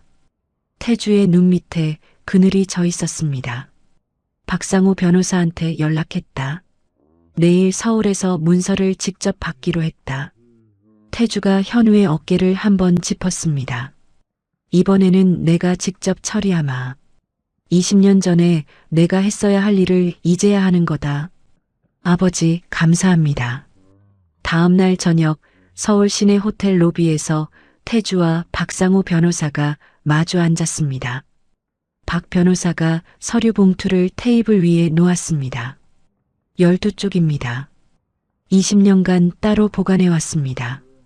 태주가 봉투를 열고 첫 장을 넘겼습니다. 서윤아 사후관리 지침. 홍 여사의 서명이 찍혀 있었습니다. 첫 번째 항목, 주요 병원 8곳과 대기업 인사팀 5곳에 채용을 막으라는 지시 기록. 두 번째, 반찬 사업 동업자 정기수에게 회사 계열사를 통해 5천만 원을 대주고 사업을 망하게 한 뒤 해외로 빼돌린 자금 내역. 세 번째, 윤아 친정 약국 대출을 계열 금융사를 통해 일찍 걷어들이도록 한 조치 기록. 태주의 손가락이 네 번째 항목에서 멈췄습니다. 매년 윤아의 소재를 추적해서 보고하라는 지시였습니다. 보고서마다 하단에 같은 문구가 적혀 있었습니다. 대상자 다시 일어설 가능성 없음 확인, 추가 조치 불필요. 그 옆에 홍 여사의 서명이 찍혀 있었습니다. 매년 빠짐없이 윤아가 고시원에서 쫓겨났을 때도 거리에서 잠을 잤을 때도 홍 여사는 알고 있었습니다. 알고 있으면서 아무것도 하지 않았습니다. 태주가 서류를 덮고 두 손으로 얼굴을 감쌌습니다. 한참 뒤에 손을 내리며 박 변호사를 바라보았습니다. 20년간 이 문서를 집행한 것에 대한 책임은 따로 얘기하겠소. 하지만 지금 이것을 내놓은 것에 대해서는 고맙소. 박 변호사가 고개를 숙였습니다. 저도 20년간 잠을 못 잤습니다. 이제 제 짐도 내려놓겠습니다. 필요하시면 이사회에 나가서 직접 말씀드리겠습니다. 태주가 2주 뒤로 미뤄둔 이사회를 3일 뒤로 앞당겨 다시 소집했습니다. 이사회 당일 태주가 의장석에 섰습니다. 사회이사와 감사위원 전원이 자리에 앉아 있었고 홍 여사가 휠체어에 앉은 채 회의실 오른편에 자리를 잡고 있었습니다. 태주가 리모컨을 눌러 화면에 문서를 띄웠습니다. 이 회사의 창업 정신은 정직과 신뢰였습니다. 태주가 이 사진을 둘러보며 말을 이었습니다. 이 문서에 따르면 홍명자 여사가 한 개인의 삶을 무너뜨리는데 이 회사의 사람과 돈을 20년 동안 썼습니다. 이것은 사업적 판단이 아닙니다. 개인의 힘을 사사로이 남용한 것입니다. 태주가 숨을 들이쉬고 덧붙였습니다. 이 사실을 알고도 가만히 있었던 저 역시 책임에서 자유롭지 못합니다. 회의실이 조용해졌습니다. 태주가 문 쪽을 향해 고개를 끄덕이자 박상우 변호사가 안으로 들어왔습니다. 박 변호사가 마이크 앞에 섰습니다. 이 문서를 만들고 실행하는데 제가 직접 관여했습니다. 모든 지시는 홍명자 여사로부터 내려왔고 내용은 화면에 보이는 그대로입니다. 사회이사 3명의 표정이 변했습니다. 문서의 내용은 회사 재산을 개인 목적으로 쓴 것이나 마찬가지였습니다. 자신들도 감독을 제대로 하지 못한 책임을 질 수 있다는 계산이 머릿속에서 빠르게 돌아갔습니다. 홍 여사의 얼굴에서 핏기가 빠졌습니다. 그 문서를 어디서 구했느냐? 태주가 홍 여사를 바라보며 되물었습니다. 어머니, 이 문서가 거짓이라고 하실 수 있습니까? 홍 여사가 입을 다물었습니다. 표결이 시작되었습니다. 홍 여사 편이었던 사회이사 3명이 손을 바꿔들었습니다. 찬성 8, 반대 1. 반대는 홍 여사 본인뿐이었습니다. 홍 여사의 경영 자문자리 해임, 이사회 참석 자격 박탈, 현우의 경영 이어받기 원안 유지, 민준혁을 세우겠다는 안건은 자동으로 없어졌습니다. 이사회 결과가 공시되자 언론의 방향이 바뀌었습니다. 20년간 숨겨진 재벌가의 진실, 한 여성의 삶을 조직적으로 무너뜨린 내부 문서 공개. 기사가 쏟아지고 여론이 윤아 쪽으로 쏠렸습니다. 며칠 전까지 윤아를 욕하던 글들에 대한 비판이 일었고 악성글이 급격히 줄었습니다. 수빈의 복지관 관장이 직접 전화를 걸어왔습니다. 수빈 씨, 전에 경솔한 말을 해서 미안해. 복직 환영이야. 동료들도 수빈 씨가 한 일이 진짜 복지 일이다라며 응원했습니다. 수빈이 산부인과 검진을 받으러 갔을 때 의사가 말했습니다. 배 딱딱해지는 증상이 많이 좋아졌어요. 아기도 건강합니다. 수빈이 진료실을 나오며 배를 쓸어내렸습니다. 민서연이 태주를 찾아왔습니다. 홍 여사의 힘이 공식적으로 꺾인 것을 확인한 뒤였습니다. 서연이 태주 맞은편에 앉으며 입을 열었습니다. 20년간 당신 아내였지만 나도 시어머니가 짜놓은 판 위에 올라간 사람이었다는 걸 이제야 인정해요. 우리 사이에 사랑이 없었다는 것도. 태주가 고개를 숙였습니다. 당신한테도 미안하다. 나는 당신을 사업 도구로밖에 대하지 못했다. 서연이 자리에서 일어서며 말했습니다. 이 집에서 나갈 때 가져가는 건 옷가방 하나뿐이에요. 20년 전에 유나 씨도 캐리어 하나만 들고 나갔다면서요. 서연이 쓰게 웃었습니다. 현우한테는 내가 직접 사과할게요. 유나 씨한테도 기회가 되면 사과하고 싶고요. 태주가 고개를 끄덕였습니다. 서연이 돌아서서 문을 열고 나갔습니다. 홍 여사의 퇴진과 문서 공개 뒤 2주가 지났습니다. 한정민이 유나의 검사 결과를 들고 요양원 면담실에서 현우를 만났습니다. 간 수치가 완전히 정상으로 돌아왔습니다. 마음이 편해지니까 몸이 바로 반응한 거예요. 원룸으로 돌아가셔도 됩니다. 현우가 두 주먹을 꼭 쥐며 고개를 숙였습니다. 유나가 원룸으로 돌아오는 날 현우와 수빈이 마중을 나왔습니다. 현관문을 열자 수빈이 유나가 없는 동안 방을 꾸며놓은 것이 보였습니다. 작은 책상과 의자, 유나가 간호사 시절 즐겨 읽었다는 의학 수필집, 창가에 새 화분 2개. 유나가 방 안을 천천히 둘러보았습니다. 돌아올 곳이 있다는 게 이런 거구나. 며칠 뒤 오후 오경식이 예고 없이 유나의 원룸 앞에 나타났습니다. 작은 봉투를 내밀며 말했습니다. 마님께서 직접 쓰신 겁니다. 오경식이 고개를 숙이고 돌아갔습니다. 유나가 봉투를 열었습니다.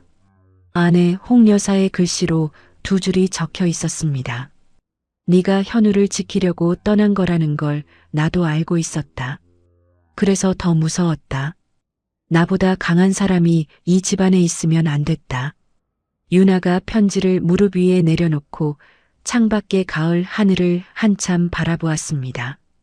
저녁에 현우가 찾아오자 유나가 편지를 보여주었습니다. 현우가 편지를 읽고 입술을 깨물었습니다. 유나가 말했습니다. 할머니를 찾아뵈어라. 그분도 그분 나름대로 이 집안을 지키려 했던 거다. 방법이 잘못됐을 뿐이야. 유나가 오경식에게 전화를 걸어 직접 만든 백설기를 홍 여사에게 전해달라고 부탁했습니다. 현우가 유나를 바라보았습니다. 엄마는 정말 강한 사람이다. 할머니가 두려워한 게 이해돼. 현우가 본가를 찾아갔습니다. 홍 여사가 침대에 누워 있었습니다. 예전의 위험은 사라지고 작아진 몸이 이불 위로 겨우 드러나 있었습니다. 현우가 침대 옆에 앉으며 말했습니다. 할머니, 어머니가 할머니를 용서했습니다. 저도 용서하겠습니다. 하지만 다시는 이런 일이 없어야 해요. 그리고 할머니도 남은 시간 편하게 사셨으면 좋겠습니다. 홍 여사가 손자의 얼굴을 올려다보았습니다. 옆 탁자에 유나가 보낸 백설기가 놓여 있었습니다. 홍 여사가 떨리는 손을 뻗어 현우의 손을 잡았습니다. 미안하다. 목소리가 가늘게 떨렸습니다. 현우야, 내 어머니는 대단한 사람이다. 84년을 살아오면서 이 여자가 누군가에게 미안하다고 말한 것은 이것이 처음이었습니다. 같은 시각 태주가 서재에서 금고를 열었습니다. 20년 전 이혼 합의서 원본을 꺼내 천천히 두 쪽으로 찢었습니다. 찢어진 종이가 쓰레기통 안으로 떨어졌습니다. 유나의 원룸에서는 유나와 수빈이 나란히 앉아 작은 아기 옷을 접고 있었습니다. 가평 요양원에서는 한정민이 유나의 차트 마지막 장을 펼치고 펜을 들어 적었습니다. 치료 완료. 홍 여사의 사과 뒤로 석 달이 흘렀습니다. 이듬해 봄 한정민이 윤아의 마지막 정기 검진 결과를 들고 면담실에서 말했습니다. 간 수치 완전히 정상이고 옮겨 심은 간도 잘 자리 잡았습니다. 약도 가장 적은 양으로 줄이겠습니다. 윤아가 고개를 숙여 인사했습니다. 한 선생님 감사합니다. 선생님이 건강해지신 게 제가 받은 가장 큰 선물입니다. 윤아의 일상이 달라져 있었습니다. 매일 아침 동네 공원을 30분씩 걷고 재래시장에서 장을 봐 저녁을 직접 해먹었습니다. 얼굴에 20년간 볼 수 없었던 편안한 빛이 돌아와 있었습니다. 경로당에서 만난 동갑내기 정희가 윤아의 된장찌개를 한 숟갈 떠먹더니 눈을 크게 떴습니다. 윤아 씨, 이 솜씨가 보통이 아닌데 여기 어르신들한테 반찬 좀 만들어주면 안 돼? 윤아가 쑥스러운 듯 손을 내저었지만 다음 주부터 경로당 어르신 여러 명에게 매주 밑반찬을 만들어 나눠주기 시작했습니다. 15년 전 사기로 잃었던 반찬 만드는 솜씨가 이번에는 아무런 데가 없는 나눔으로 되살아난 것이었습니다. 태주는 매주 일요일 오전마다 윤아의 원룸을 찾아왔습니다. 윤아가 보리차를 내밀고 태주가 받아 한 모금 마시고 간간히 현우의 어린 시절 이야기를 꺼내며 웃었습니다. 더 이상 부부도 원수도 아닌 같은 아들을 둔 사람으로서 나누는 조용한 시간이었습니다. 민서연은 태주와 별거한 뒤 20년간 접어두었던 공간 디자인 공부를 다시 꺼냈습니다. 소규모 인테리어 사무실을 열고 첫 번째 일감으로 카페 공사를 맡았습니다. 서연이 현우를 따로 찾아와 마주 앉았습니다. 20년간 내 엄마 자리를 대신한다고 했는데 진짜 엄마의 빈자리를 채울 수는 없었다. 미안했다. 현우가 고개를 숙였다가 올리며 말했습니다. 서연 어머니도 나름대로 저를 키워주신 분입니다. 도시락 싸주시고 학교 행사마다 오셨던 거 다 기억해요. 감사합니다. 서연의 눈가가 붉어졌지만 입꼬리는 올라가 있었습니다. 현우는 태주와 함께 법원에 서류를 냈습니다. 윤아가 현우의 친어머니라는 사실을 법적으로 다시 올려달라는 것이었습니다. 태주와 현우 양쪽 모두 동의한 상태라 절차가 빠르게 진행되어 2달 만에 확정되었습니다. 현우가 법원에서 새로 발급받은 가족관계 증명서를 윤아에게 가져갔습니다. 어머니란에 서윤아라고 적혀 있었습니다. 윤아가 서류 위에 자기 이름을 손가락으로 천천히 더듬었습니다. 한참 동안 말을 잇지 못했습니다. 20년 만에 돌아왔구나. 여름이 깊어갈 무렵 수빈의 출산 예정일이 2주 앞으로 다가왔습니다. 현우가 윤아에게 말했습니다. 엄마, 수빈이가 나올 때 같이 들어가줘. 내가 가도 되겠니? 폐가 되지 않을까? 수빈이 직접 전화를 걸었습니다. 어머니가 안 오시면 저 못 나와요. 저도 엄마 옆에서 낳고 싶어요. 윤아의 눈가가 뜨거워졌습니다. 28년 전 현우를 낳을 때 병실에 혼자 누워 있었던 기억이 떠올랐습니다. 이번에는 내가 옆에 있어야지. 수빈의 진통이 시작된 날 현우가 수빈을 병원에 데려오고 윤아가 택시를 타고 도착했습니다. 대기실에 태주가 나타났고 예상치 못하게 민서연도 꽃다발을 들고 들어왔습니다. 5사람이 한 공간에 모인 것은 처음이었습니다. 어색한 침묵이 흘렀습니다. 태주가 자판기로 가서 커피 2잔을 뽑아 돌아왔습니다. 한 잔을 윤아에게, 한 잔을 서연에게 건넸습니다. 감사합니다. 2사람이 동시에 같은 말을 했습니다. 태주와 윤아와 서연, 3사람이 동시에 쓴웃음을 지었습니다. 분만실 안에서 수빈이 이를 악물고 있었습니다. 윤아가 수빈의 손을 잡고 이마에 땀을 닦아주었습니다. 잘하고 있어. 조금만 더. 엄마가 여기 있어. 엄마. 수빈이 윤아의 손을 꼭 잡았습니다. 28년 전 아무도 손을 잡아주지 않았던 유나가 이제 며느리의 출산에서 어머니 자리에 서 있었습니다. 분만실 밖에서 현우가 복도를 왔다 갔다 하고 있었습니다. 태주가 아들의 어깨를 두드렸습니다. 괜찮다. 다 잘 될 거다. 간호사가 대기실로 나왔습니다. 산모와 아기 모두 건강합니다. 여자 아기 3.2kg입니다. 현우가 그 자리에 서서 눈물을 흘렸습니다. 태주가 벽에 기대어 조용히 눈을 감았습니다. 분만실 안에서 유나가 갓난아이를 처음으로 안았습니다. 세상에 이렇게 작다. 수빈이 지친 얼굴에 미소를 띠며 말했습니다. 어머니, 아기 이름 지어주세요. 현우가 분만실로 들어와 아이를 유나에게 다시 건네며 말했습니다. 엄마, 이 아이 이름을 엄마가 지어줘. 수빈이랑 약속했어. 유나가 떨리는 손으로 손녀를 안고 한참을 들여다보았습니다. 작은 코, 오므린 입, 꼭 쥔 주먹. 하온이, 하늘하, 따뜻할 온. 여름에 태어났으니까 따뜻한 하늘 아래에서 자랐으면 좋겠다. 현우와 수빈이 동시에 고개를 끄덕였습니다. 강하온. 좋다. 대기실에서 소식을 전해 들은 태주가 창가에 서서 조용히 눈물을 닦으며 중얼거렸습니다. 좋은 이름이다.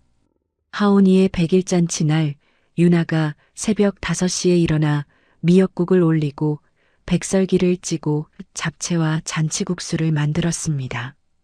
좁은 원룸에 12명이 옹기종기 모여 앉았습니다. 현우, 수빈과 하온이, 태주, 한정민, 박미숙, 경로당 산책 모임의 정희, 수빈의 선배 한지영, 김옥순 할머니, 무료급식소의 유순자. 화려하지는 않았지만 이야기 속 어떤 자리보다 사람으로 가득 찬 상이었습니다. 잔치 도중에 오경식이 도착했습니다. 홍 여사가 보낸 금팔찌 상자를 내밀며 말했습니다. 마님께서 거동이 불편하셔서 직접 오시지 못하지만 증손녀가 건강하게 자라길 빈다고 하셨습니다. 유나가 상자를 받아 열어보고 고개를 숙였습니다. 감사하다고 전해주세요.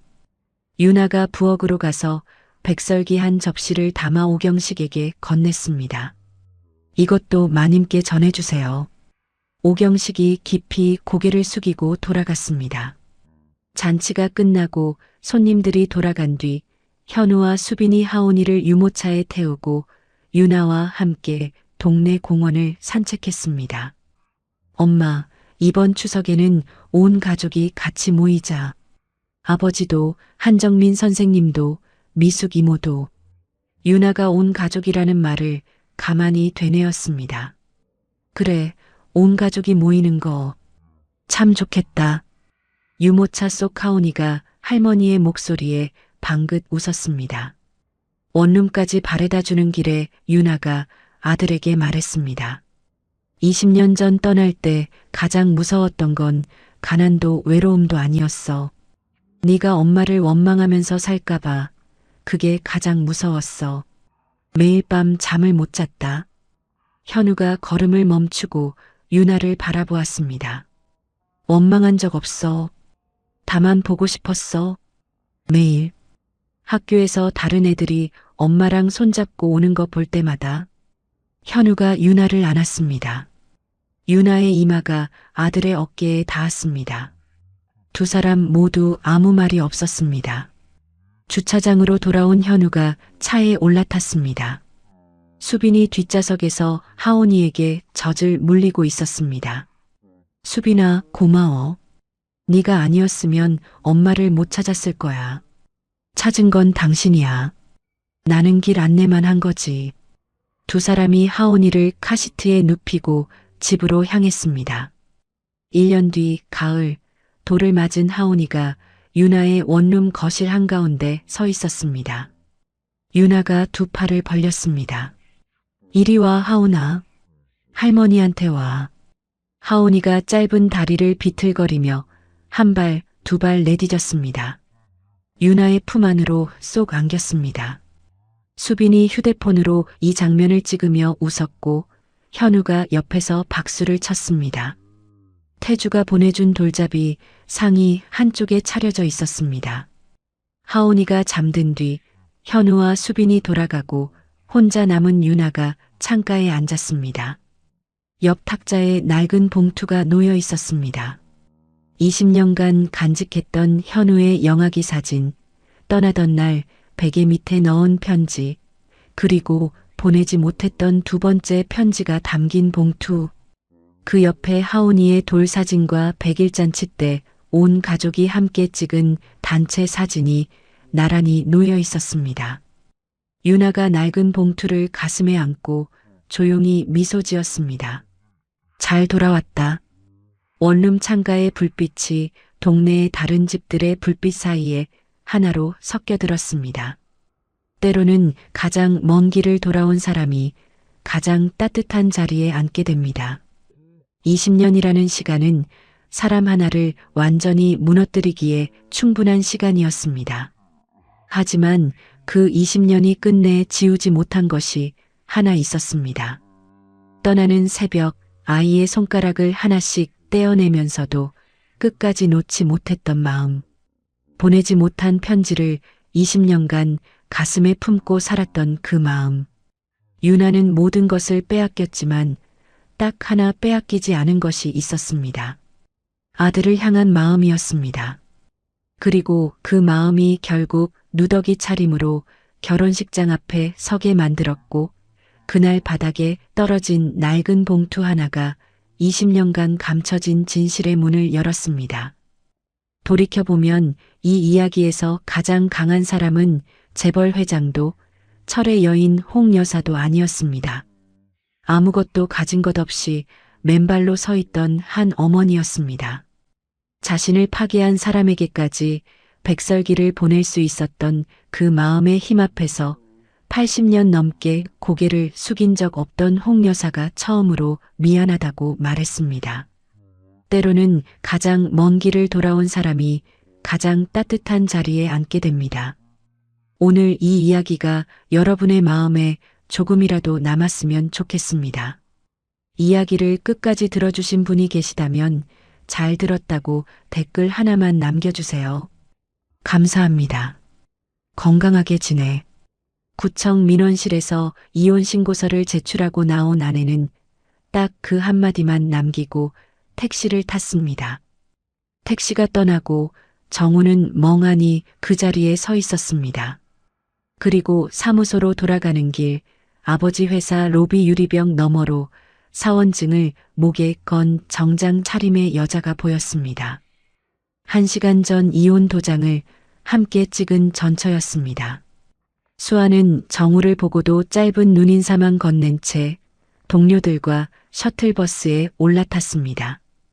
의절한 아버지의 회사에서 일하고 있는 전처, 위자료 한 푼 요구하지 않았던 그 여자의 비밀은 여기서부터 하나씩 풀려나갑니다. 사연 시작하기 전에 구독 눌러주시면 새로운 사연을 매일 받아보실 수 있어요. 오늘의 사연 시작합니다. 강남구청 민원실 창구 앞에서 수아가 이혼 신고서를 꺼내 담당 공무원에게 내밀었습니다. 공무원이 서류를 한 장씩 넘기며 기재사항을 확인하는 동안 수아는 미동도 없이 창구 앞에 서 있었습니다. 눈 한 번 깜빡이지 않는 얼굴, 입술 한 번 떨리지 않는 표정이었습니다. 정우는 수아의 반걸음 뒤에 서서 그 옆모습을 바라보았습니다. 오래전에 모든 것을 정리한 사람만이 가질 수 있는 단단함이었습니다. 정우는 입을 열려다 다시 다물었습니다. 할 수 있는 말이 없었습니다. 수리 완료되었습니다. 공무원이 접수 확인증을 내밀자 수아가 두 손으로 받아 가방에 넣었습니다. 수아가 정우를 돌아보지 않고 민원실 출구를 향해 걸었습니다. 정우가 뒤따라 나왔습니다. 구청 현관을 나서자 오후의 햇살이 두 사람의 얼굴 위로 쏟아졌습니다. 수아가 도로변에 서서 택시를 향해 손을 들었습니다. 건강하게 지내. 수아가 정우를 잠깐 보며 그 한마디만 남겼습니다. 노란 택시 한 대가 멈춰 서자 수아가 뒷문을 열고 올라탔습니다. 택시가 출발하기 직전 정우는 뒷좌석 창 너머로 정면을 응시하는 수아의 옆모습을 보았습니다. 3년 전 결혼식장에서 같은 옆모습으로 웃던 수아의 얼굴이 겹쳐졌습니다. 그때 수아의 입꼬리는 올라가 있었고 지금 수아의 입꼬리는 일자로 굳어 있었습니다. 신호가 바뀌었고 택시가 차 흐름 속으로 빠져나갔습니다. 정우는 한참을 그 자리에 서 있다가 테헤란로 방향으로 걸음을 옮겼습니다. 정우의 설계사무소는 SJ바이오 본사 건물에서 2블록 떨어진 곳에 있었습니다. 출퇴근길에 SJ바이오 건물을 마주치는 건 매일의 일이었지만 정우는 아버지와 의절한 뒤 5년 동안 그 건물을 고개를 돌려 외면하며 지나쳤습니다. 그런데 오늘은 달랐습니다. 이혼 신고를 마치고 돌아오는 길 머릿속이 텅 빈 상태에서 정우의 시선이 SJ바이오 로비 유리벽 쪽으로 향했습니다. 목에 사원증을 건 정장 차림의 여자가 동료들과 함께 엘리베이터에서 내려 로비를 가로질러 걸어 나왔습니다. 수아였습니다. 정우의 발이 보도블록 위에 붙은 듯 멈췄습니다. 수아는 로비 밖으로 나오다 유리문 너머로 정우를 발견했습니다. 짧은 눈인사를 건넸습니다. 그것뿐이었습니다. 수아는 동료들과 함께 회사 셔틀버스에 올랐고 버스가 떠났습니다. 정우는 빈 로비 앞에 서서 움직이지 못했습니다. 1시간 전에 이혼 신고서를 함께 낸 전처가 자신이 의절한 아버지의 회사에서 일하고 있었습니다. 정우는 사무소로 가지 않고 근처 카페에 들어갔습니다. 자리에 앉자마자 휴대폰을 꺼내 SJ바이오 홈페이지를 검색했습니다. 신약개발팀 연구원 소개 페이지에 수아의 이름과 사진이 올라와 있었습니다. 입사일을 확인하니 약 3개월 전이었습니다. 정우가 화면을 내려놓고 천장을 올려다보았습니다. 별거 기간은 9개월이었습니다. 입사가 3개월 전이면 채용 준비 기간까지 역산하면 별거 초기부터 이미 이직을 준비하고 있었다는 뜻이었습니다. 정우는 별거 기간 동안 수아의 삶에 대해 아무것도 모르고 있었습니다. 아메리카노 한 잔이 식어가는 동안 정우의 머릿속에 결혼 초기의 장면들이 떠올랐습니다. 아버지와 의절하고 대학 동기 민혁과 함께 작은 설계사무소를 차렸던 날 수아가 사무소 현판을 달면서 웃었습니다. 수아는 약학대 대학원을 마치고 작은 제약회사에 취직했고 두 사람은 서로의 꿈을 응원하는 평범한 부부였습니다. 금이 가기 시작한 건 어머니 윤 여사 때문이었습니다. 첫 상견례 식사 자리에서 윤 여사가 수아의 고아원 출신 배경을 알게 된 뒤 젓가락을 내려놓으며 말했습니다. 우리 정우가 참 마음이 착해서. 칭찬인지 비난인지 모호한 그 한마디를 정우는 그냥 넘겼습니다. 결혼 6개월 차부터 윤 여사의 개입이 본격적으로 시작됐습니다. 매주 호텔 식사 자리를 만들어 수아의 말투, 옷차림, 생활 습관까지 하나하나 지적했습니다. 재벌가 며느리가 중소제약회사에서 밤늦게까지 일하는 꼴이 보기 좋으냐? 그만둬. 수아가 고개를 저었습니다. 어머니, 이 일은 제가 오래 준비해온 일입니다. 윤 여사는 그날 밤 정우에게 전화를 걸었습니다. 내 아내가 시어머니 말을 대놓고 무시하더라. 정우는 어머니의 전화를 끊고 수아에게 전화를 걸었습니다. 수아의 전화를 끊고 다시 어머니에게 전화를 걸었습니다.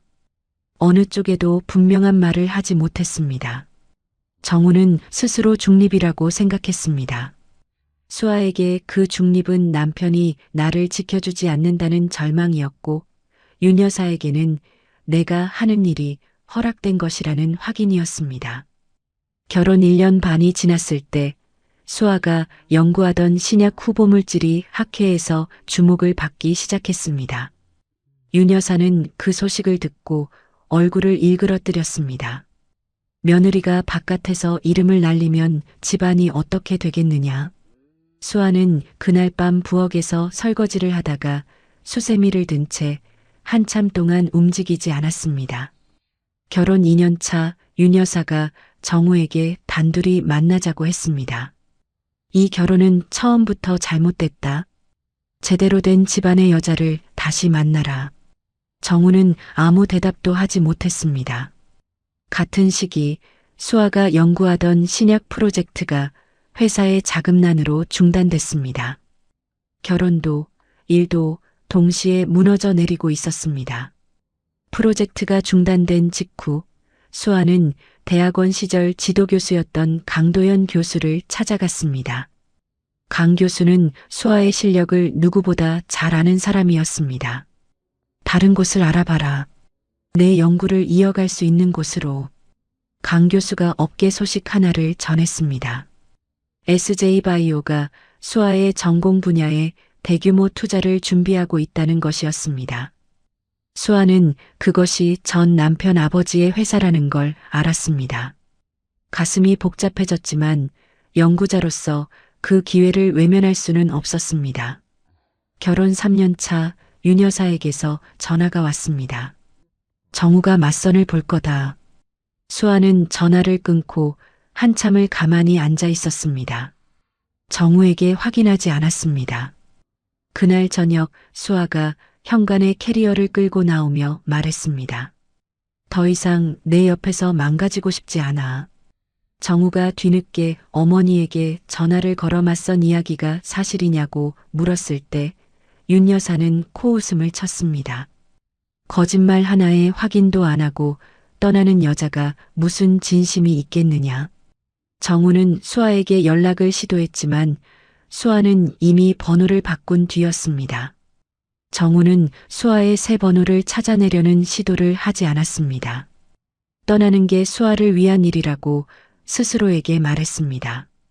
별거가 시작되고 수아는 강 교수의 추천서를 받아 SJ바이오에 지원했습니다.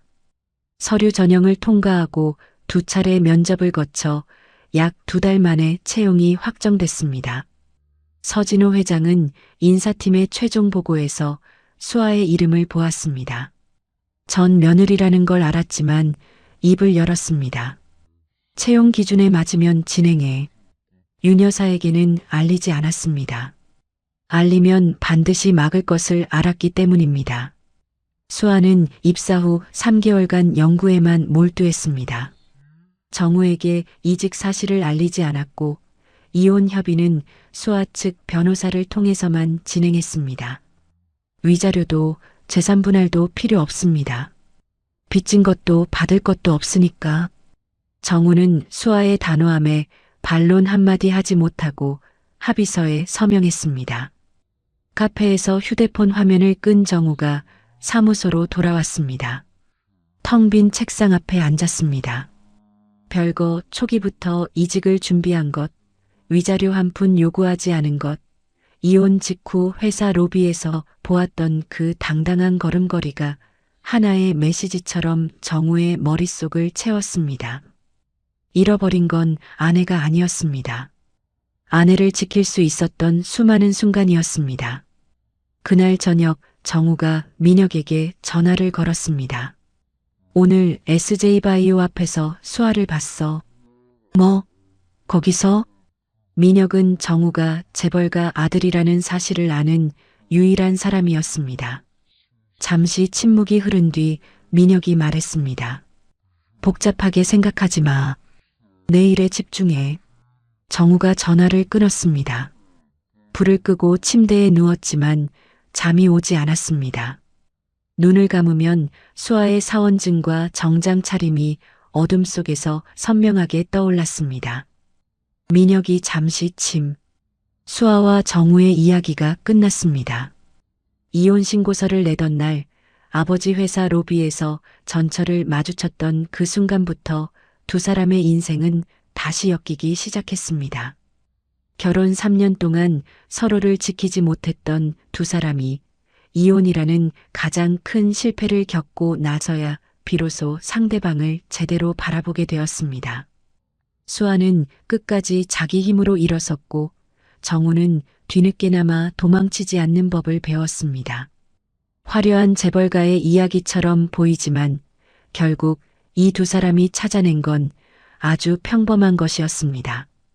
같은 식탁에 앉아 밥을 먹고 서로의 하루를 묻고 옆에 있어주는 것.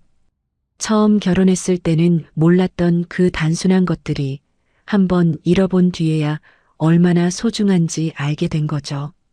여러분의 곁에도 지금 그런 사람이 있다면 오늘 한마디 건네보시는 건 어떨까요? 이야기를 끝까지 들어주신 분이 계시다면 잘 들었다고 댓글 하나만 남겨주세요. 감사합니다.